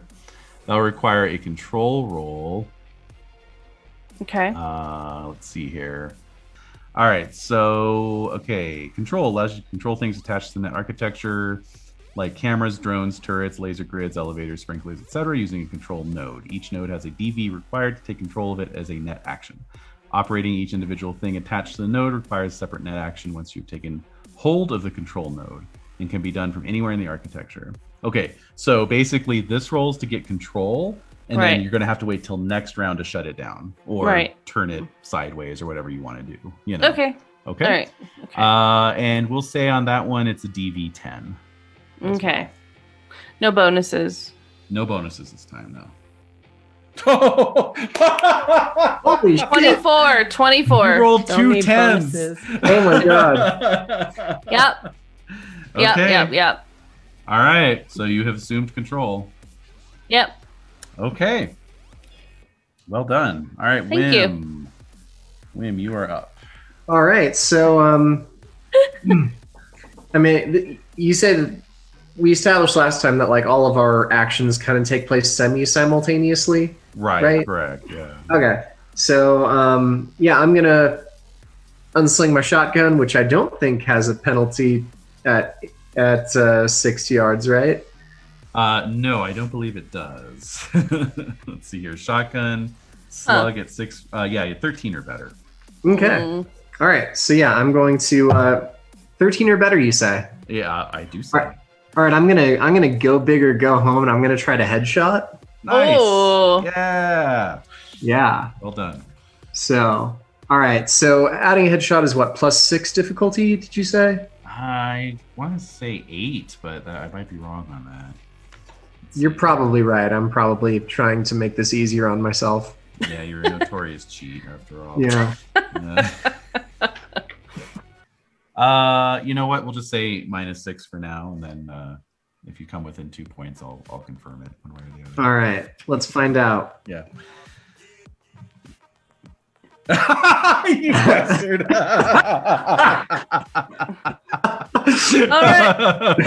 right then. I got it exactly. If it's not, you either got it exactly or you missed. All right, fine. Oh my god! All right, I found a aimed shot. So what do you got? What do you got? It says to aim a single ranged or melee attack, blah, blah, blah, you add a -8 to your check. To -8. aim. Dang! I miss. You missed. All right. The luckiest solo. Could you be? Yep. Luckiest solo in the world. All right. Oh my so. What in the hell was that? Is the solo's name Lucky? Yeah. Now it is. All right. Oh, no. So speaking of which, Lucky is taking aim with this gigantic, fucking like Akira-sized, fuck off, thing that you can actually hear it thrumming. You can actually hear like boo, over the sound of the AV jets, and then pops off something. They're aiming right at Skoden. No, thank you. What? Oh dear. Uh-oh. Uh-huh. And Nice. Sorry, I was outraged. Nice. And let's just make that roll. Okay. Oh, we'll get there. It's a little unclear to me what the target number is. 17. They're going to use 17. And here we go with the heavy weapon skill roll. Oh boy. Okay. All right. No. You know what, man? I would like to choose to dodge it. Yeah, exactly. Well, I guess I'm confused. Reflex 8. Oh, you do have a reflex 8. Oh, look at you. I do. Look at you. Yes, Des? What are you confused by? Never mind. Never mind. All right.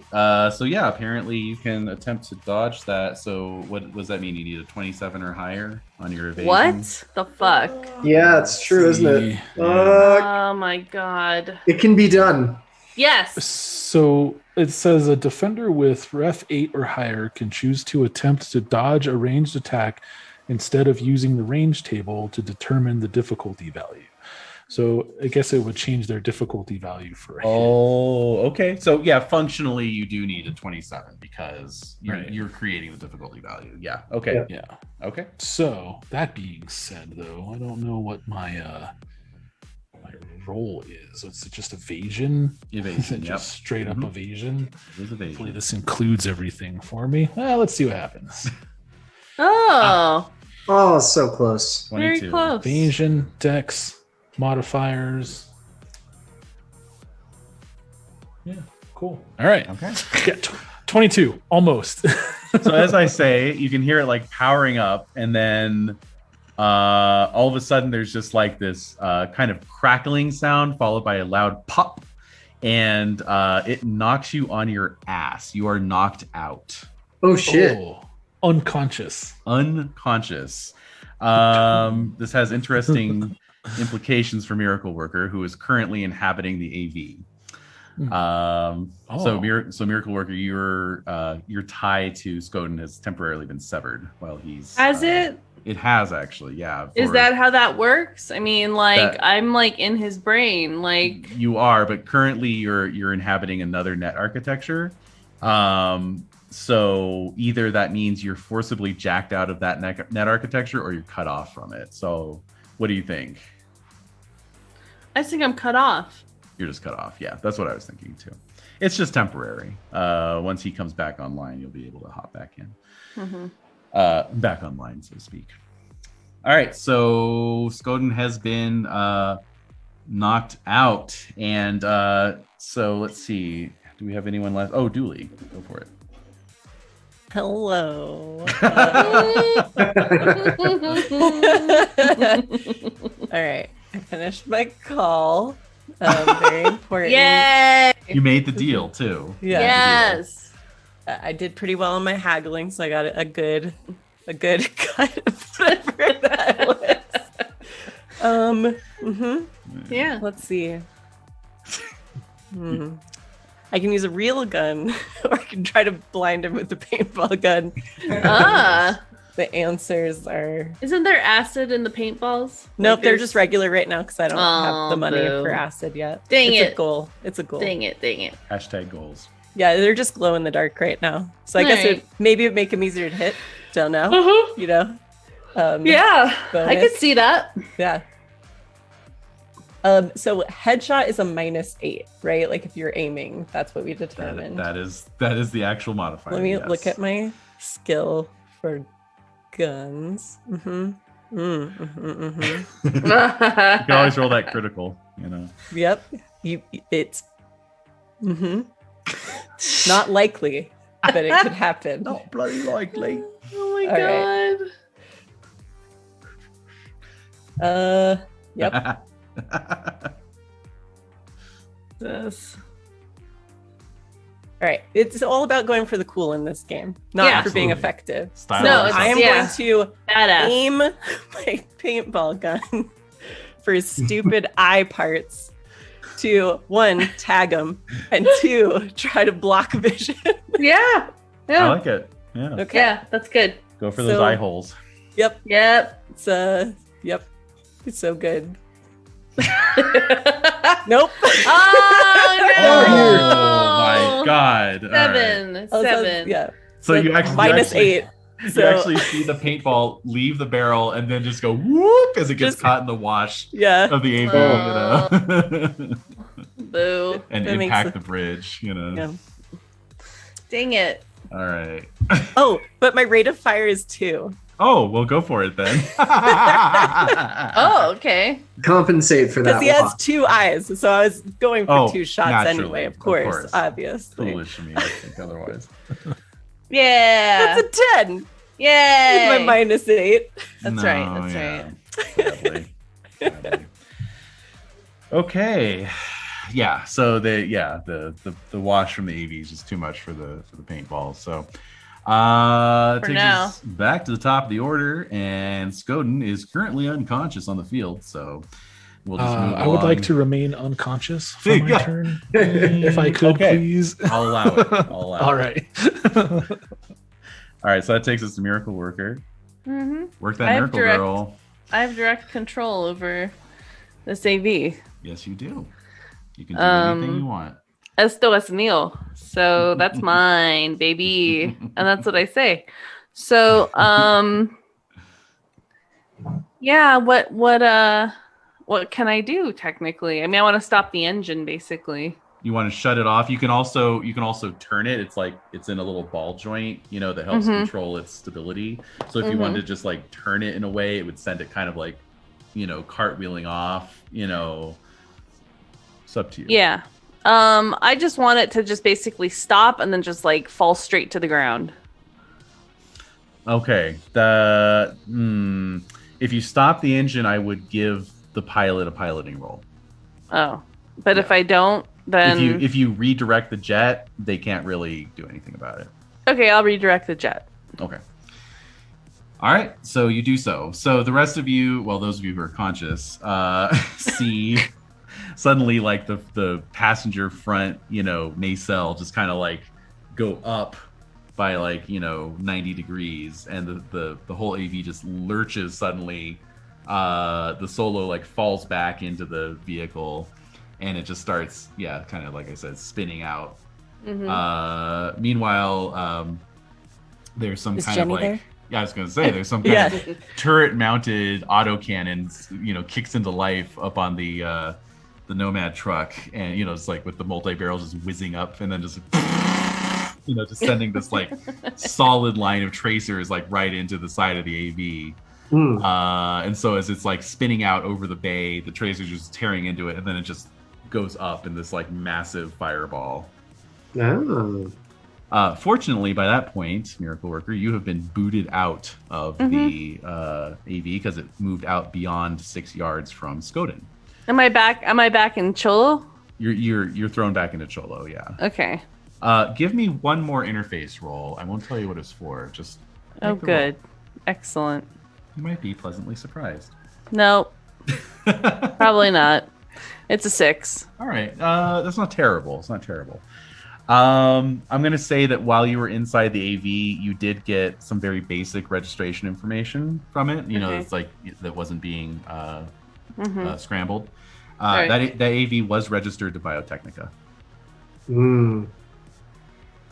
Okay, so I'm going to have a readout on the console of Cholo to identify like AV, like AV identification information, Biotechnica, et cetera, et cetera.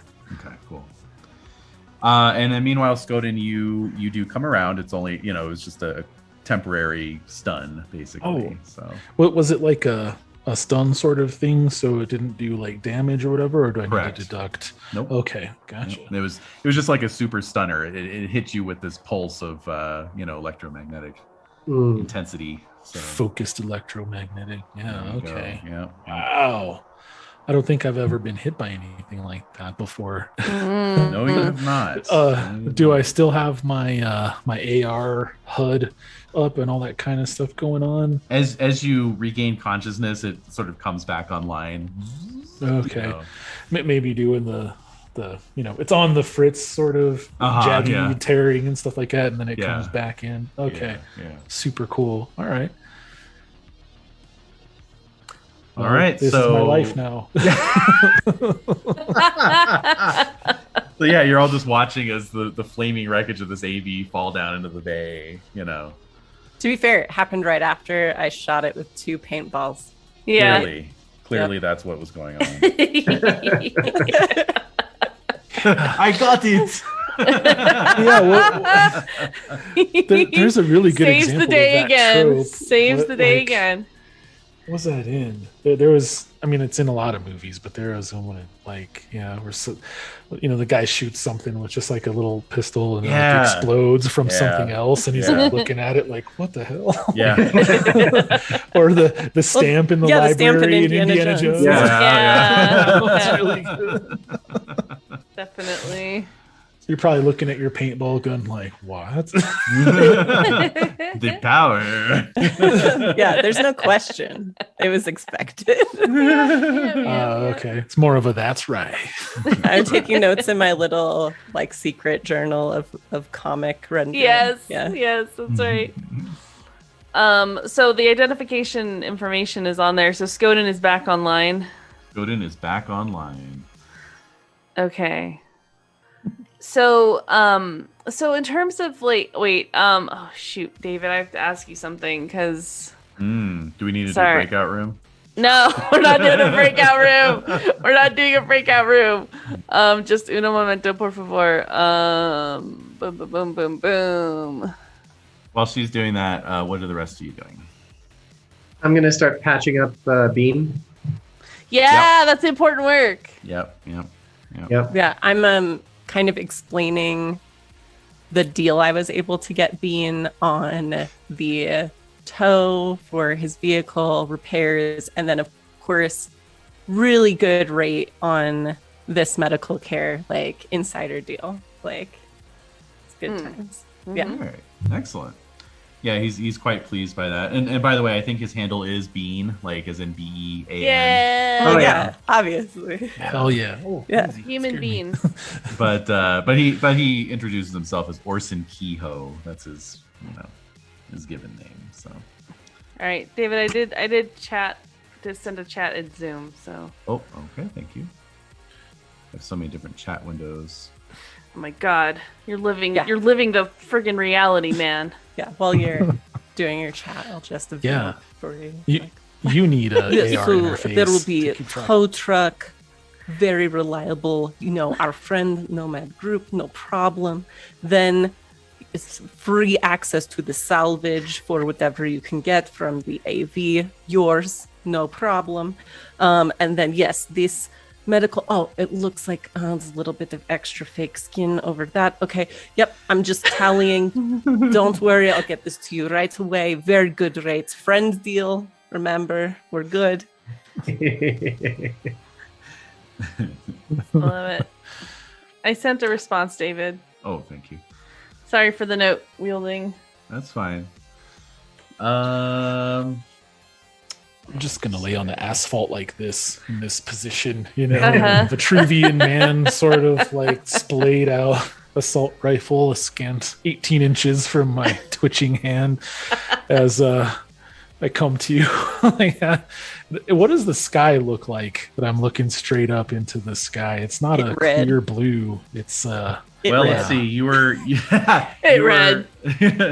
So I neglected to mention, although I implied that it is daylight by the time you guys are out on the bridge, but it was sort of after dawn. Update the calendar.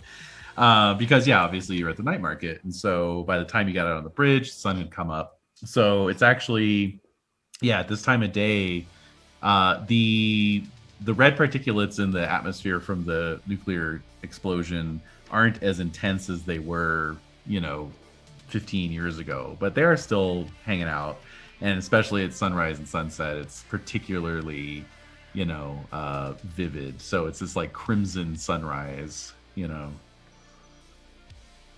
Okay, so when I open my eyes and I see this, I'll kind of wince away from it like it's disgusting. I was having the most glorious dream. I had awoken in Valhalla among all my kinsmen and my beloved ones. Yet I am cursed to live forever and be here one more day. To be fair, it could be argued you awoke amongst your kinsmen and all of your besties right here. So, all your besties. Yeah. As always, I appreciate your perspective, Dooley. Pat. Are you feeling any better after your reboot? I wouldn't say I'm feeling bad.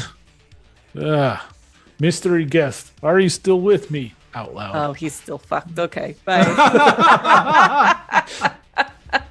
As I'm collecting my assault rifle, strapping it back on.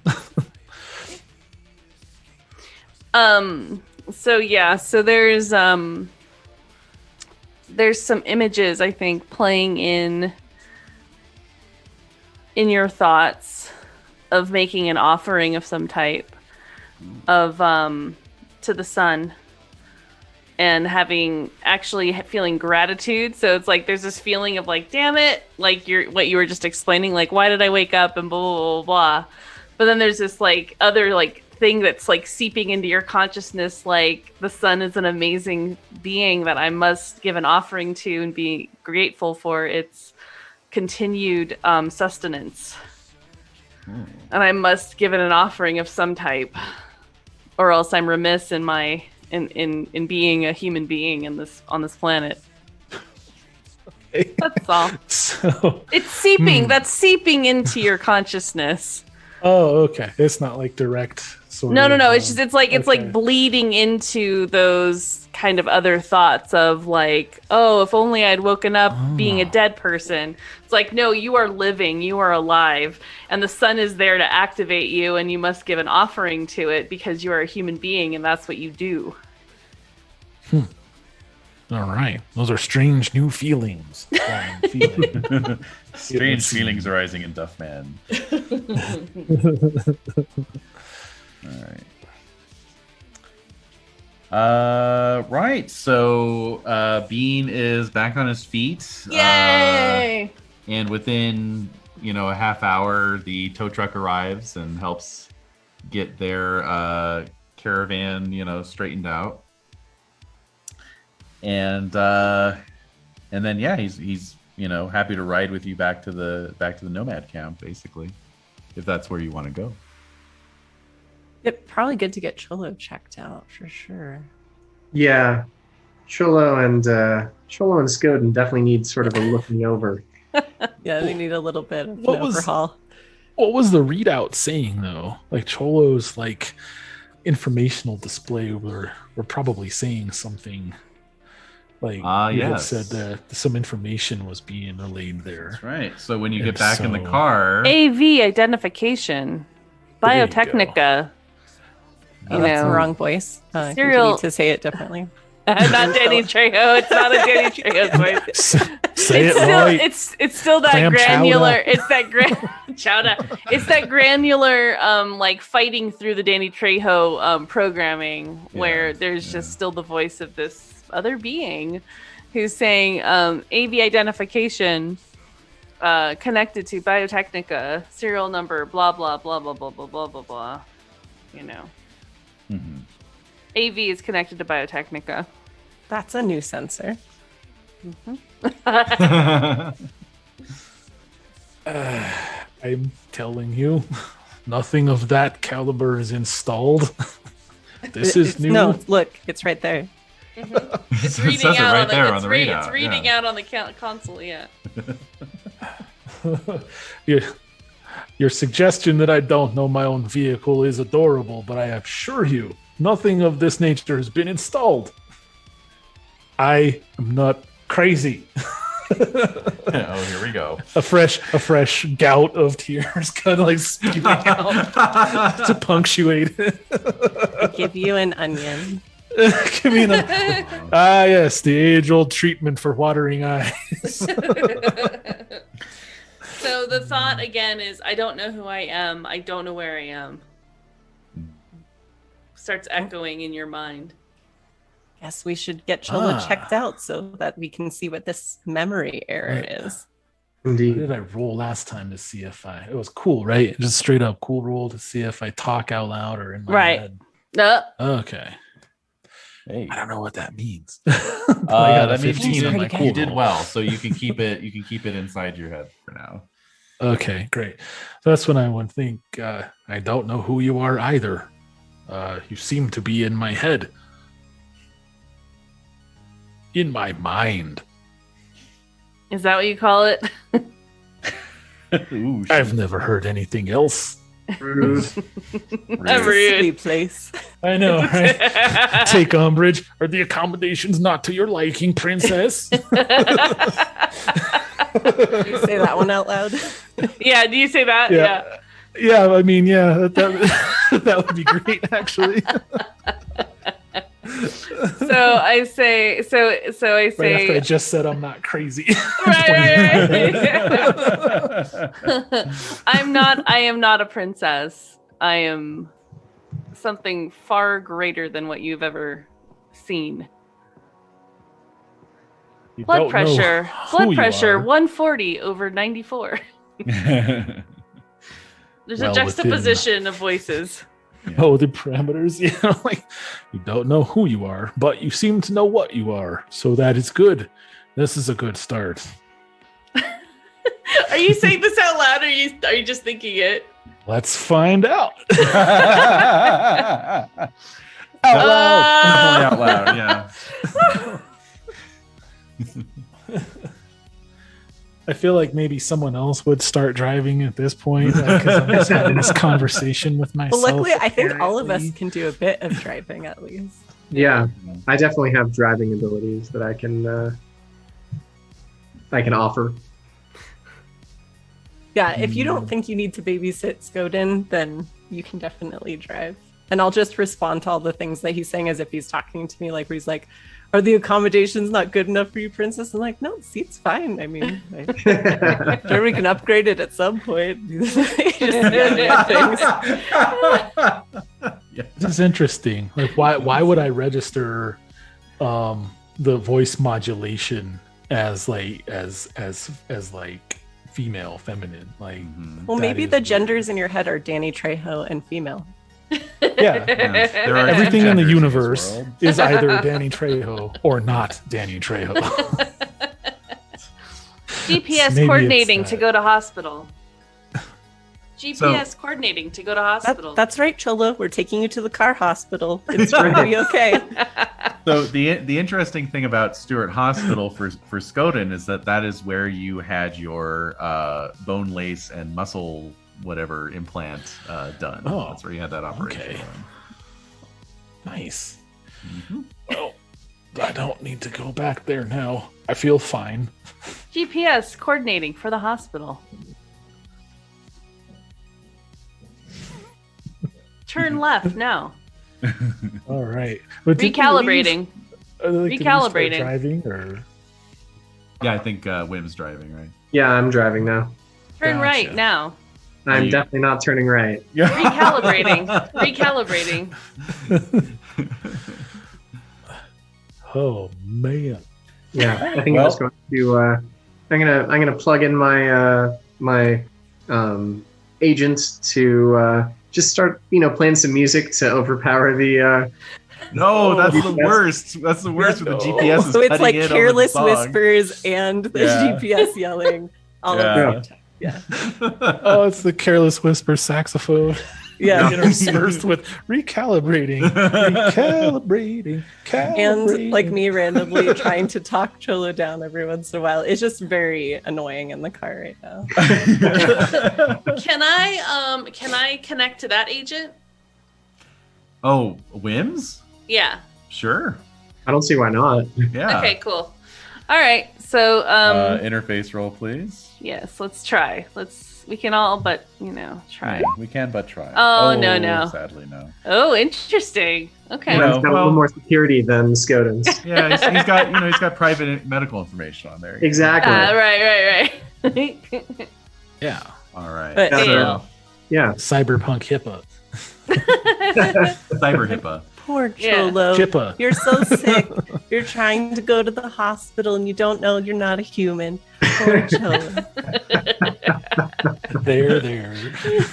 So it carries on in that vein all the way out to the Aldecaldo camp. So, by that point, it's early morning as you roll in through the dusty streets of this nomad city, essentially. There's just dozens of campers and temporary shelters, structures been erected, you kind of know it as if it were a city, like you know all the quote unquote streets, and of course you have your sort of home base, which is, I believe, containers, right? You're all living out of containers. Was that what we established? All living out of custom 40-foot containers, yeah. Mm-hmm. I don't know, Dooley, if you have a residence in another part of the city or not. Have you thought about that? Yeah, I don't know. Like, I feel like Dooley is not that well established yet, and she kind of grew up on the streets she's a street kid. Right. So I think I'm good at looking like I have a place to live, but I don't really have a place of my own in the city. Oh no! You're like always turning down Thanksgiving invitations because you're just like, no, that's cool. I got another Thanksgiving I have to go to. But... No, I'm accepting all the invitations. I'm putting stuff in my bag. Yep. No, I mean, it's one of the reasons, like, part of my gear is like just a bunch of personal care packs, so I always look like I've had a shower when I have. Oh, okay. Yeah. Yeah. Yep. Okay. All right. So, but yeah, I mean, for Skoden and WHiM, this is, the closest to what you would call home. Yep. So yeah, what's the next move, guys? What am I seeing through Skoden's eyes?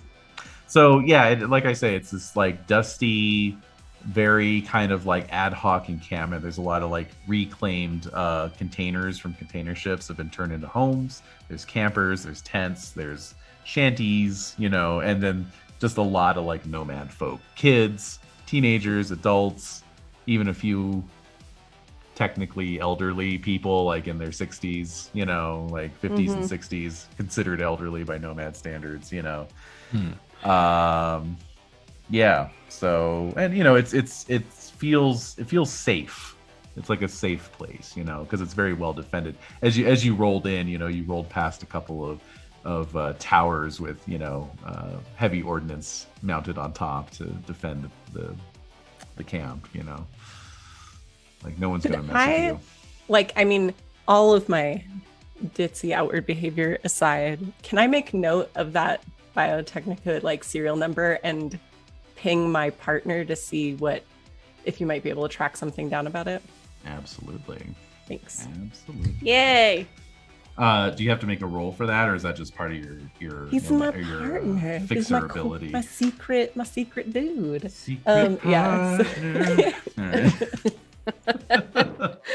So secret partner. Yeah, I have honestly no idea. But yeah. So it's the contact ability, right, for fixers? Yeah.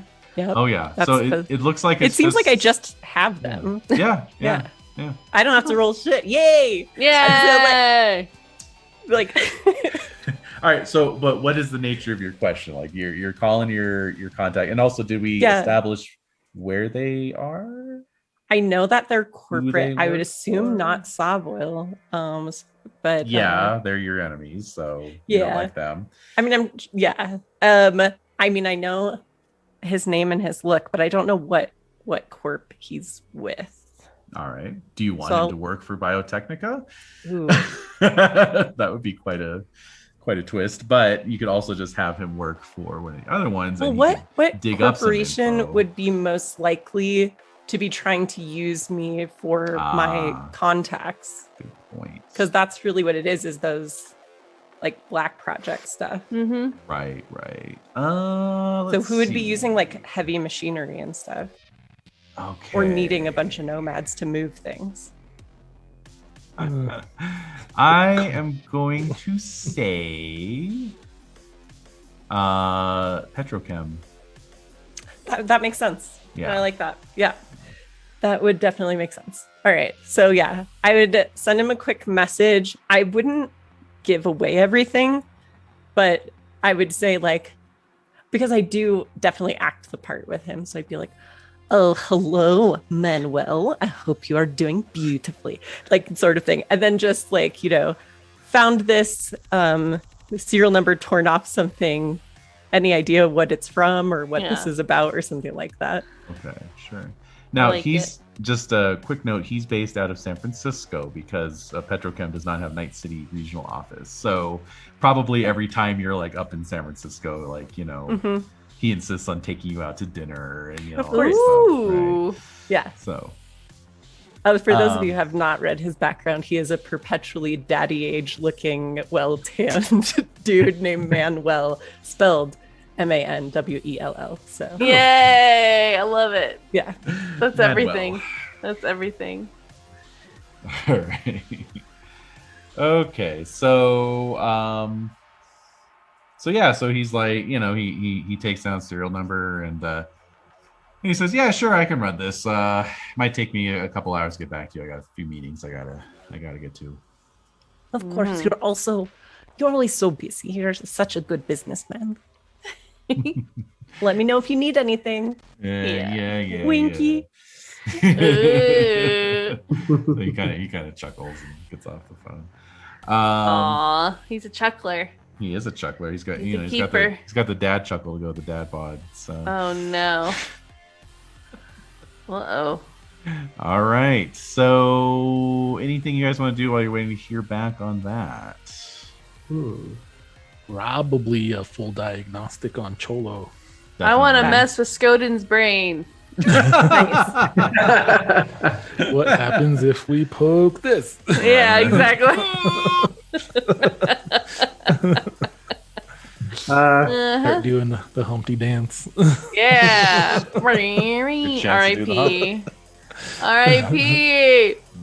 Okay. So moving on to a diagnostic on Cholo. Is that happening? That's happening. Yep. Yeah. Oh. Also, WHiM, you did have that contact you made at the night market with the pill supplier. So if you want to follow up on that, you could. Oh, yeah. I think I will. I will reach out and I think we established that when I gave them my contact information, it actually routed through Dooley. Oh yeah. Correct. Okay. All right. I think so. Yeah. Every time you try to give your electronic card, it is overridden with my contacts for your contract. Yeah. Yeah. Yeah. All right. Well, he did give you his contact info, so his name is. Yeah, you can get around me. Yeah. He is one Dr. Edison Okilo. Edison Okilo. Okay. Okilo. All right. Yeah, sounds good. So I will reach out to him and maybe try to set up an exchange of services because he was talking about needing a surgeon. Yes, he was. Yes, Yeah. he was indeed. All right. So you're kind of on the phone on that this morning. How about Skoden? What's Skoden up? You're running the diagnostic on Cholo. Anything else? No. I mean, Did you make that offering? What's going on there? no. I've made no offering to Soul. At least not yet, but we'll see. As far as, because I mean, I feel like that would be interpreted as doubt, because it's diametrically opposed to deeply held convictions. So if it's a suggestion sort of thing, it's not something that's just gonna alter behavior immediately. Right, I was just curious. I was wondering. Just wondering makes me know. No, I probably have Cholo in the family garage hooked up to all sorts of cables and umbilicus just everywhere, and readouts and all that kind of stuff, dumping log files and so on and so forth, doing my land vehicle tech. Am I able to connect with that and fuck with it somehow? If you want to. Yeah. Well, that's a pretty good land vehicle tech roll, though. So, Skoden, you spend the better part of the morning going over Cholo from every bolt and rivet and wire connection and everything else, and it's pretty obvious that the car is in tip-top shape. Never been better. There's nothing here to suggest this aberrant behavior. No. Aberrant. Was it really that bad? Was it really? No, I mean, no, it was great. I was just trying to think of what how Skoden would characterize that. Oh, totally. Just this, there's so rather than there's nothing in the data to suggest this unprecedented behavior. He would probably slam a fist on a fender or something like that. There apparently is nothing wrong with this fucking thing. Slam. That's how he would say that. Meanwhile, everyone thinks I'm crazy. Well, I'll show them. Well, I'm waiting for my call. I'd probably just hang out with Skoden though. So just listening to throw wrenches and stuff around. All right. Is there something particularly you're thinking of for Miracle Worker to do, Des, to fuck with the car, or what are you thinking about? Yeah, I mean, I think. Well, I don't know. I think it's enough that it's actually not malfunctioning. I mean, it's just perfectly intact, and there's no issue with the vehicle. Mm-hmm. So there's something else that they have to rule out, I guess. Mm-hmm. Mm-hmm. All right. So, so the phone rings for Dooley. Your agent rings. In my head. In your head. Yeah. Woo. Hello. Hey, yeah, Dooley, it's Manuel. Listen, I ran that number there, and yeah, that AV is listed as registered with Biotechnica. But the thing is that its last registered location was in Seattle. So I'm not sure that sounds like it might be a kind of a tricky thing to get down to Night City if that's what you're looking at. I don't know. Oh, yeah, it's a strange piece of thing to wash up on our shores here for sure. Well, thanks for looking into it. Oh yeah, no problem. So yeah, when are we gonna have dinner next? Excuse me. When are you going to pay to fly me up there? You got me. You got me. Maybe I'll wire you the money in a couple weeks here. I think I'm gonna have a nice quarterly bonus landing in my lap. Ooh. Well, if it's anything I can help with, I have the contacts here. All right. Well, it's a sizable bonus. Oh. Oh my. All right. So he hops off the call. Yep. And yeah, where to now? What to now? How to now? How, what, where, when, why? Mm-hmm. I would like to point out I found out that because my operator is at rank 4, if I buy 5, I can get 1 free when I'm buying things. So I'll find a way to use it. Nice. Yeah. So I would certainly. So if only you bought 5 onions. I know, right? Instead of just stealing one. Yeah. 5-finger discount. But yeah, I would definitely let Skoden know, since I'm just hanging out while he's yelling at the car. Be like, I was able to run the serial number that was on the dash. And anything interesting? Well, it did show up as Biotechnica, but was registered with a really like a flight plan or whatever in Seattle. So definitely wasn't supposed to be down here. So that sounds like some Black Ops bullshit to me. The plot thickens. What would they be looking for?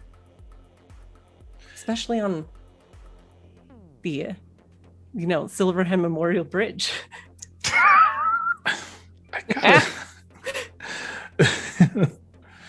That's an excellent question.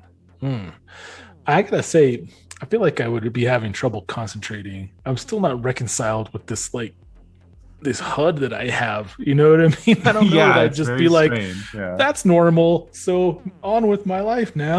You know what I mean? I don't think that. I would be very distracted by that. And I wanted to figure out if it was something linked with the car and getting the car like diagnosed and stuff like that. But since there's nothing,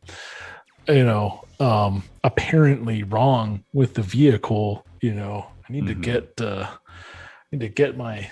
I don't know, myself checked out. I gotta figure out what's going on with this. Everyone thinks I'm nuts, but I'm not. There's something else. Are you sitting in the car? Are you in the car like as you're talking? Or are you outside of the car? Is the car doors open? Yeah, the doors, like every hatch and door and everything is open, and there's all kinds of diagnostic cables and stuff. No, I don't think so. So can the console blink on and say GPS calibrating for hospital? Absolutely. Absolutely. GPS calibrating for hospital. Getting Getting hospital coordinates saved in your GPS. Why does it keep freaking out?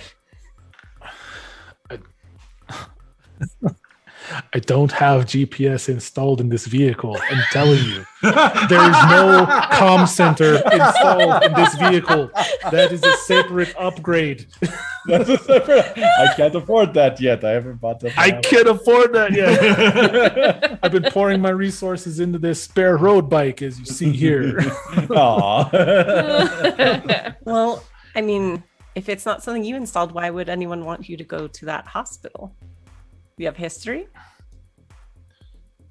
Well, that depends. Which hospital is it?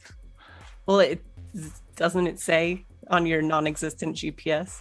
It does. I've mostly been trying to ignore it. Estimated travel time 45 minutes. It's departing now.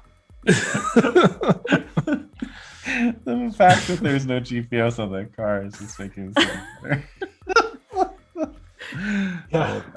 There's very little to interface with, and they're like, well, your car's all jacked up. I'm like, it's just like your radio dial, like it's just saying this. Yeah. No, this is straight up it's like a ghost sort of thing happening right here. I don't know. It's haunted.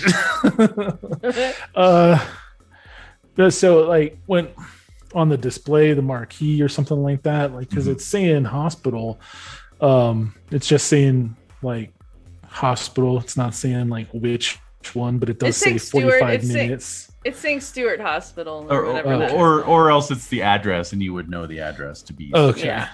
Got it. Operation. It's like on that readout or display. So if I stick my head into the door and look at it, then I can answer Dooley's question.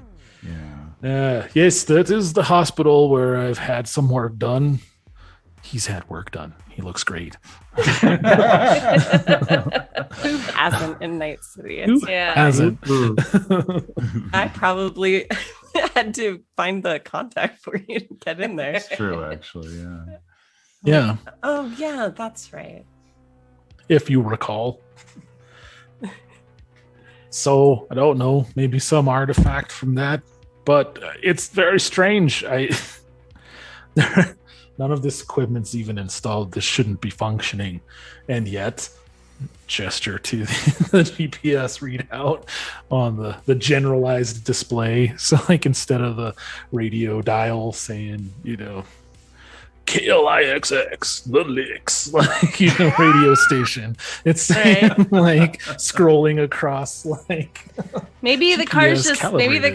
just too close to WHiM's phone or something. Or Yeah, agent. I was going to say, like, WHiM kind of knows Biotechnica by means of not working for them because he works for REO Meatwagon. And so maybe he'd know the connection between these places and things. Speaking of which, yeah, Dr. Okilo, he's your conversation is going very well. He seems like a promising contact for pharmaceuticals and medical equipment.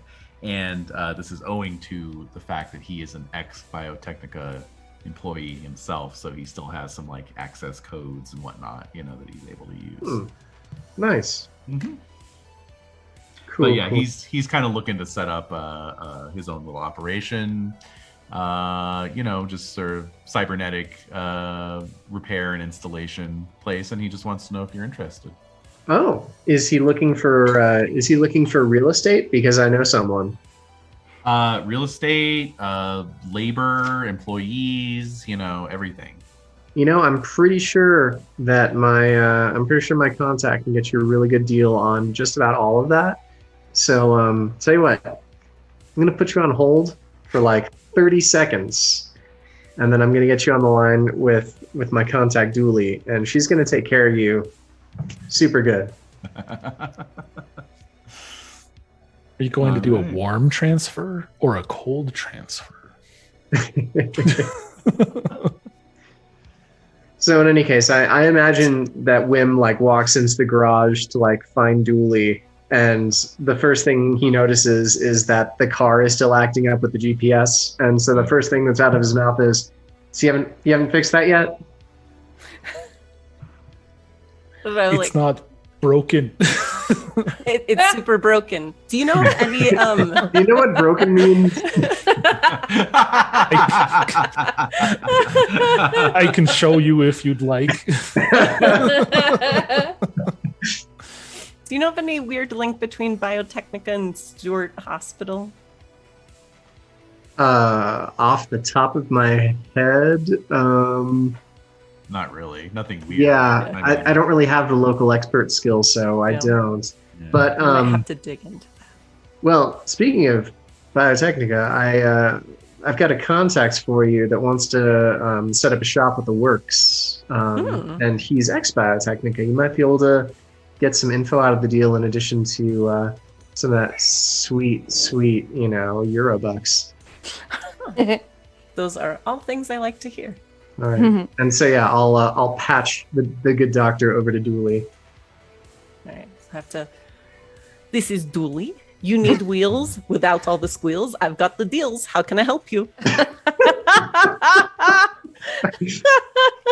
See, how's anybody supposed to follow that? I know. It's impossible. know, right? It's impossible. Great session, everybody. Answer phones for a long time. And scene. I had to answer phones at EBX at the time where every time someone called, I'd say, "Thank you for calling EBX. Enter the Matrix. Now can I help you?" Wow. Very exciting. All right. So, there's like a slight pause, and then like, hello, this is Dr. Okilo. I believe this is, I'm speaking to WHiM's associate who can help me.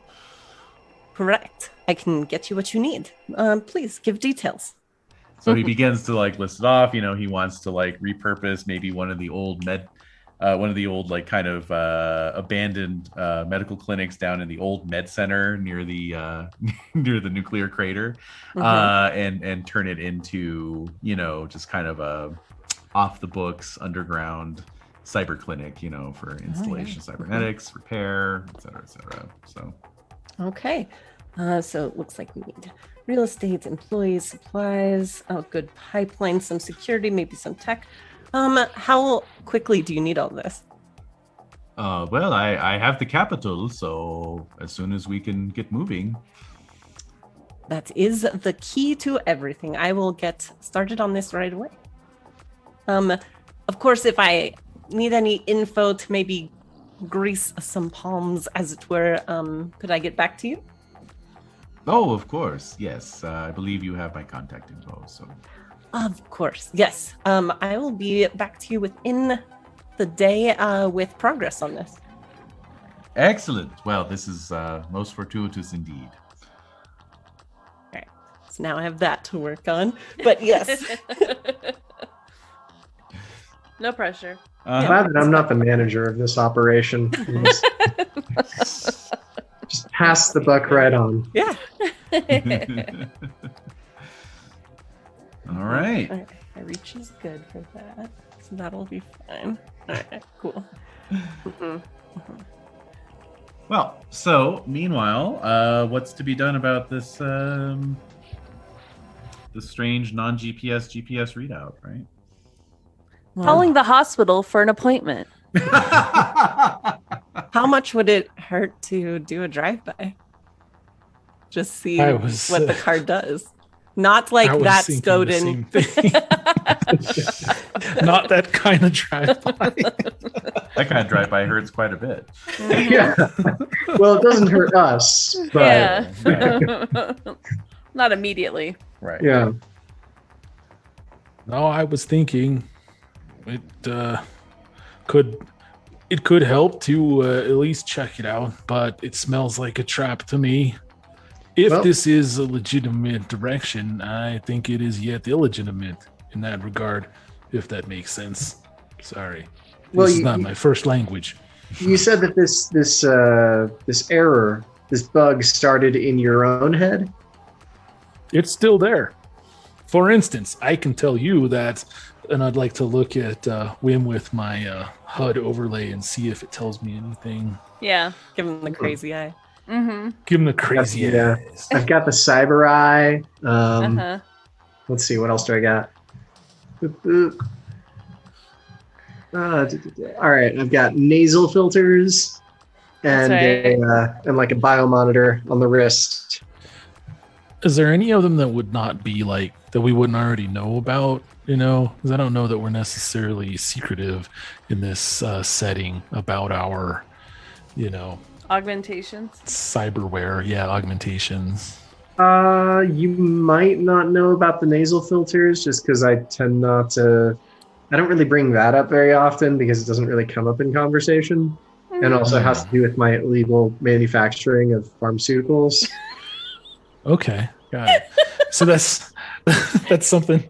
Well, maybe not all of the use that you put them to, but the fact that they're there and maybe make, model, serial number, that sort of thing, just with that little, readout with a little line pointing to it, right? Mm-hmm. I'm looking at them. That's all stuff that would show up in the HUD, the miracle HUD, as it were. Is that scan? All right, cool. So yeah, it tells, for instance, they can tell you that you've had nasal filters installed. They appear to be the same model as mine. Now, why would a med tech need nasal filters, I wonder? I mean, have you ever smelled when you accidentally slice into someone's gut and you accidentally nick the colon?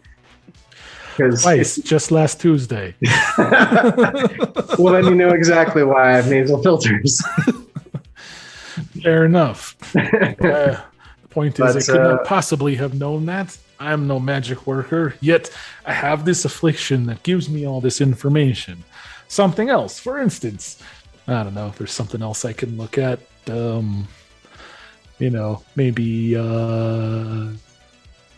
Maybe Dooley's agent to see who she just talked to. Something else I wouldn't have any other possible way to know, if that's possible. Yeah, try getting in here. I mean, if it would just be on the, caller ID, the cyber caller ID. If it'd be on that, say, and you just transferred a call from Dr. Ojibwe. I was going to say, Des, go ahead and make a backdoor roll on Dooley's agent just while we're at it. For funsies. Great. And remember your +2 from your worm. Oh, 13. 13. Okay. So yes, indeed, Skoden, you get the caller ID info, kind of beamed into your brain as soon as you're thinking about it, See it in the HUD overlay kind of pop up as I look at the device. Right. What was the all I can think of is Dr. Okoye, but that's a character from The Expanse. Shot. Wow. So but it started with an O. Dr. Okilo. Close. Yeah. Totally, completely different. Yeah, I can't imagine why I would have. No, I don't. No idea. So, yes. Did you accidentally accept any sort of service upgrade? Are you going to get some sort of notification in 15 days that your free trial is expired? Are you helping transfer a great sum of money for a Nigerian prince? Yeah. You didn't click on any strange links in your emails, did you? What's an email? Yeah, pretty much. So the agent buzzes with a message. Right? Whose agent? Skoden's agent. Yeah. So his biomarker has another error message. And it has a ghost emoji, and it says, "They stole my soul." Oh, shit. You see, there's something going on here. I know things I couldn't possibly know. There's something in my head, and it's apparently looks like it may need our help. Well, although I don't know if I should say it. That seems a bit offensive. when you that's what he cares about. I love it. Yeah. When you see that, also when you see that that notification on your agent, you get that same kind of mental image flash in your brain of the operating theater lights, and then you also the vision lasts a couple seconds longer, and it's like as if you're turning your head. You realize you're lying on your back, and you turn your head, and there's a big machine next to you, and you can just see that there's something stenciled on the side, kind of coming around, because it's this giant cylinder, so it's kind of coming around the curve of the cylinder, and all you can see are the letters M and W on the side of this machine, and then the vision fades. W. All So, Skoden, when was the last time you had work done? It was on date and year. Date and year. In the morning, so I'd have the rest of the day to Oh my god. to convalesce. To go back to work, right? It was an outpatient procedure. You get cyberware surgery, and then like after lunch, you just go right back into your day job Yeah. Exactly. of breaking legs. Right. Well, maybe take a half day. Clock out at 2. Clock out, drive myself back. Yeah. My new muscle grafted on and just like rip the wheel off or whatever. Yeah, sounds right. Yeah. No, it was not very recently, I don't think. Let's say last year? Last year? A few months ago, yeah, 6 months ago. Yeah. 6 months sounds good. After that big job we pulled.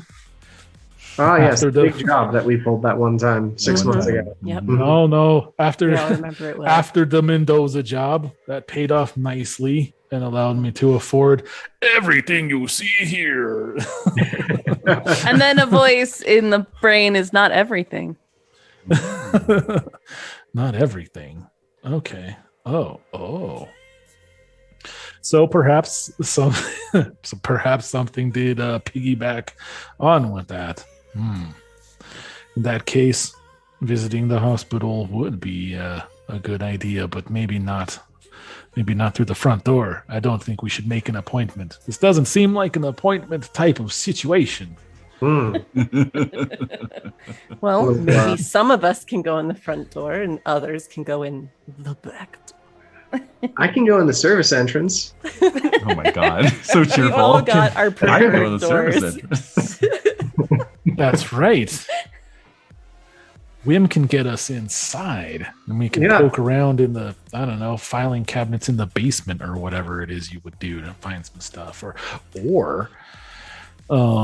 maybe this still holding the agent up, as we're discussing this plan, or maybe this ghost will lead us right to where it wants to be if we go there. I'd call that a button on the session right there. Well, I think that's a sensible response, especially if whatever this is going to be gumming up the works on just about everything we have that's technical. Yeah, I smell a caper in the making for sure. And also, you guys need to get some sleep. You've been up all night, so. Yeah.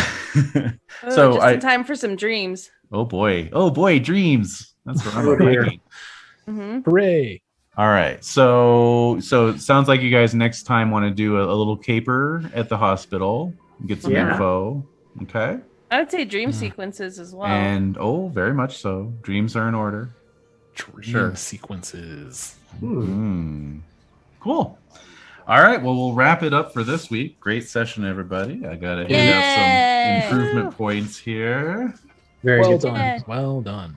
Do we get a group one, or have we still not accomplished anything? You are not yet at the group award. No. Yeah, I think we still haven't accomplished like a goal that we've set before ourselves. Yeah. I think if we accomplish this hospital heist, the hospital that'll be our heist, first one, That sounds reasonable. It's funny. I'm using, just for the experience of it, I'm using the recommended adventure building architecture that's in the Cyberpunk Red rulebook, which is actually pretty cool. It's like called organizing a beat chart. So you put like story beats, right? And they're like, figure each beat will outlast about a half hour of game time. So far, y'all been averaging about 2 beats per session. So you guys are on about an hour and a half per beat rather than a half hour per beat. Slow bitches. You know what? I'm gonna just say that's facilitator. That's facilitator responsibility. Oh, I think it's like board game are rules. you? Like when a board game says that it takes 45 to 60 minutes, you multiply that by 2, and that's closer to real game time. Agree. Yeah. Very true. I was gonna just chalk it up to just like I told y'all previously. I'm just like dog shit at sleuthing. Like we're playing a game and it's like, figure it out. And there's all these like obvious clues everywhere. And I'm just like, but what if I examine the gumball machine? You're role playing your butt off. You're doing great. Yeah, everyone's doing great. You're using the LucasArts method of solving adventures. Click everything with everything. Yeah, exactly. Moon logic. It's great. Oh man. I put the frog on the car. Yeah. I put the cheese on the car. Okay, still not working.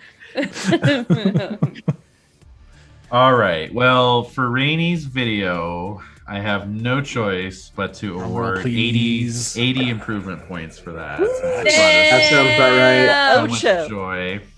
Mm-hmm. The Ocho. Yeah. Ochente. That's not right. Oh my god. Ochenta?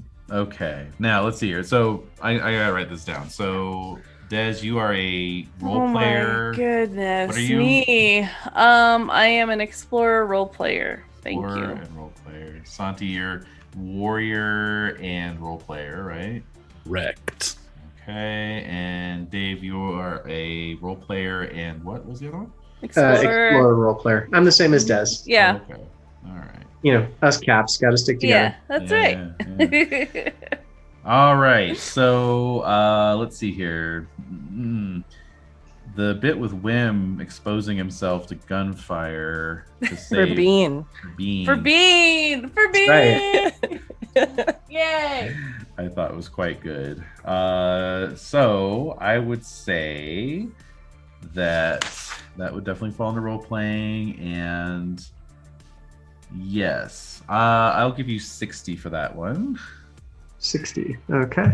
Mm-hmm. And likewise, Des, I'm going to give you 70 because you really pushed the narrative through your play. Oh, I did? Mm-hmm. Third degree. Okay. Mm-hmm. Same. And then Santiago, I'm going to give you 60 for yourself. 60. All right. That puts me up at 110. Just inching closer. Okay, I learned the sad don't news even know. that you cannot use IP for stats. Yeah. And so now I have to figure out some horrible way to get my reflex up one more so that I can actually use my evasion. Oh my gosh. Because my evasion's so high, but my reflex is too low to use it for ranged.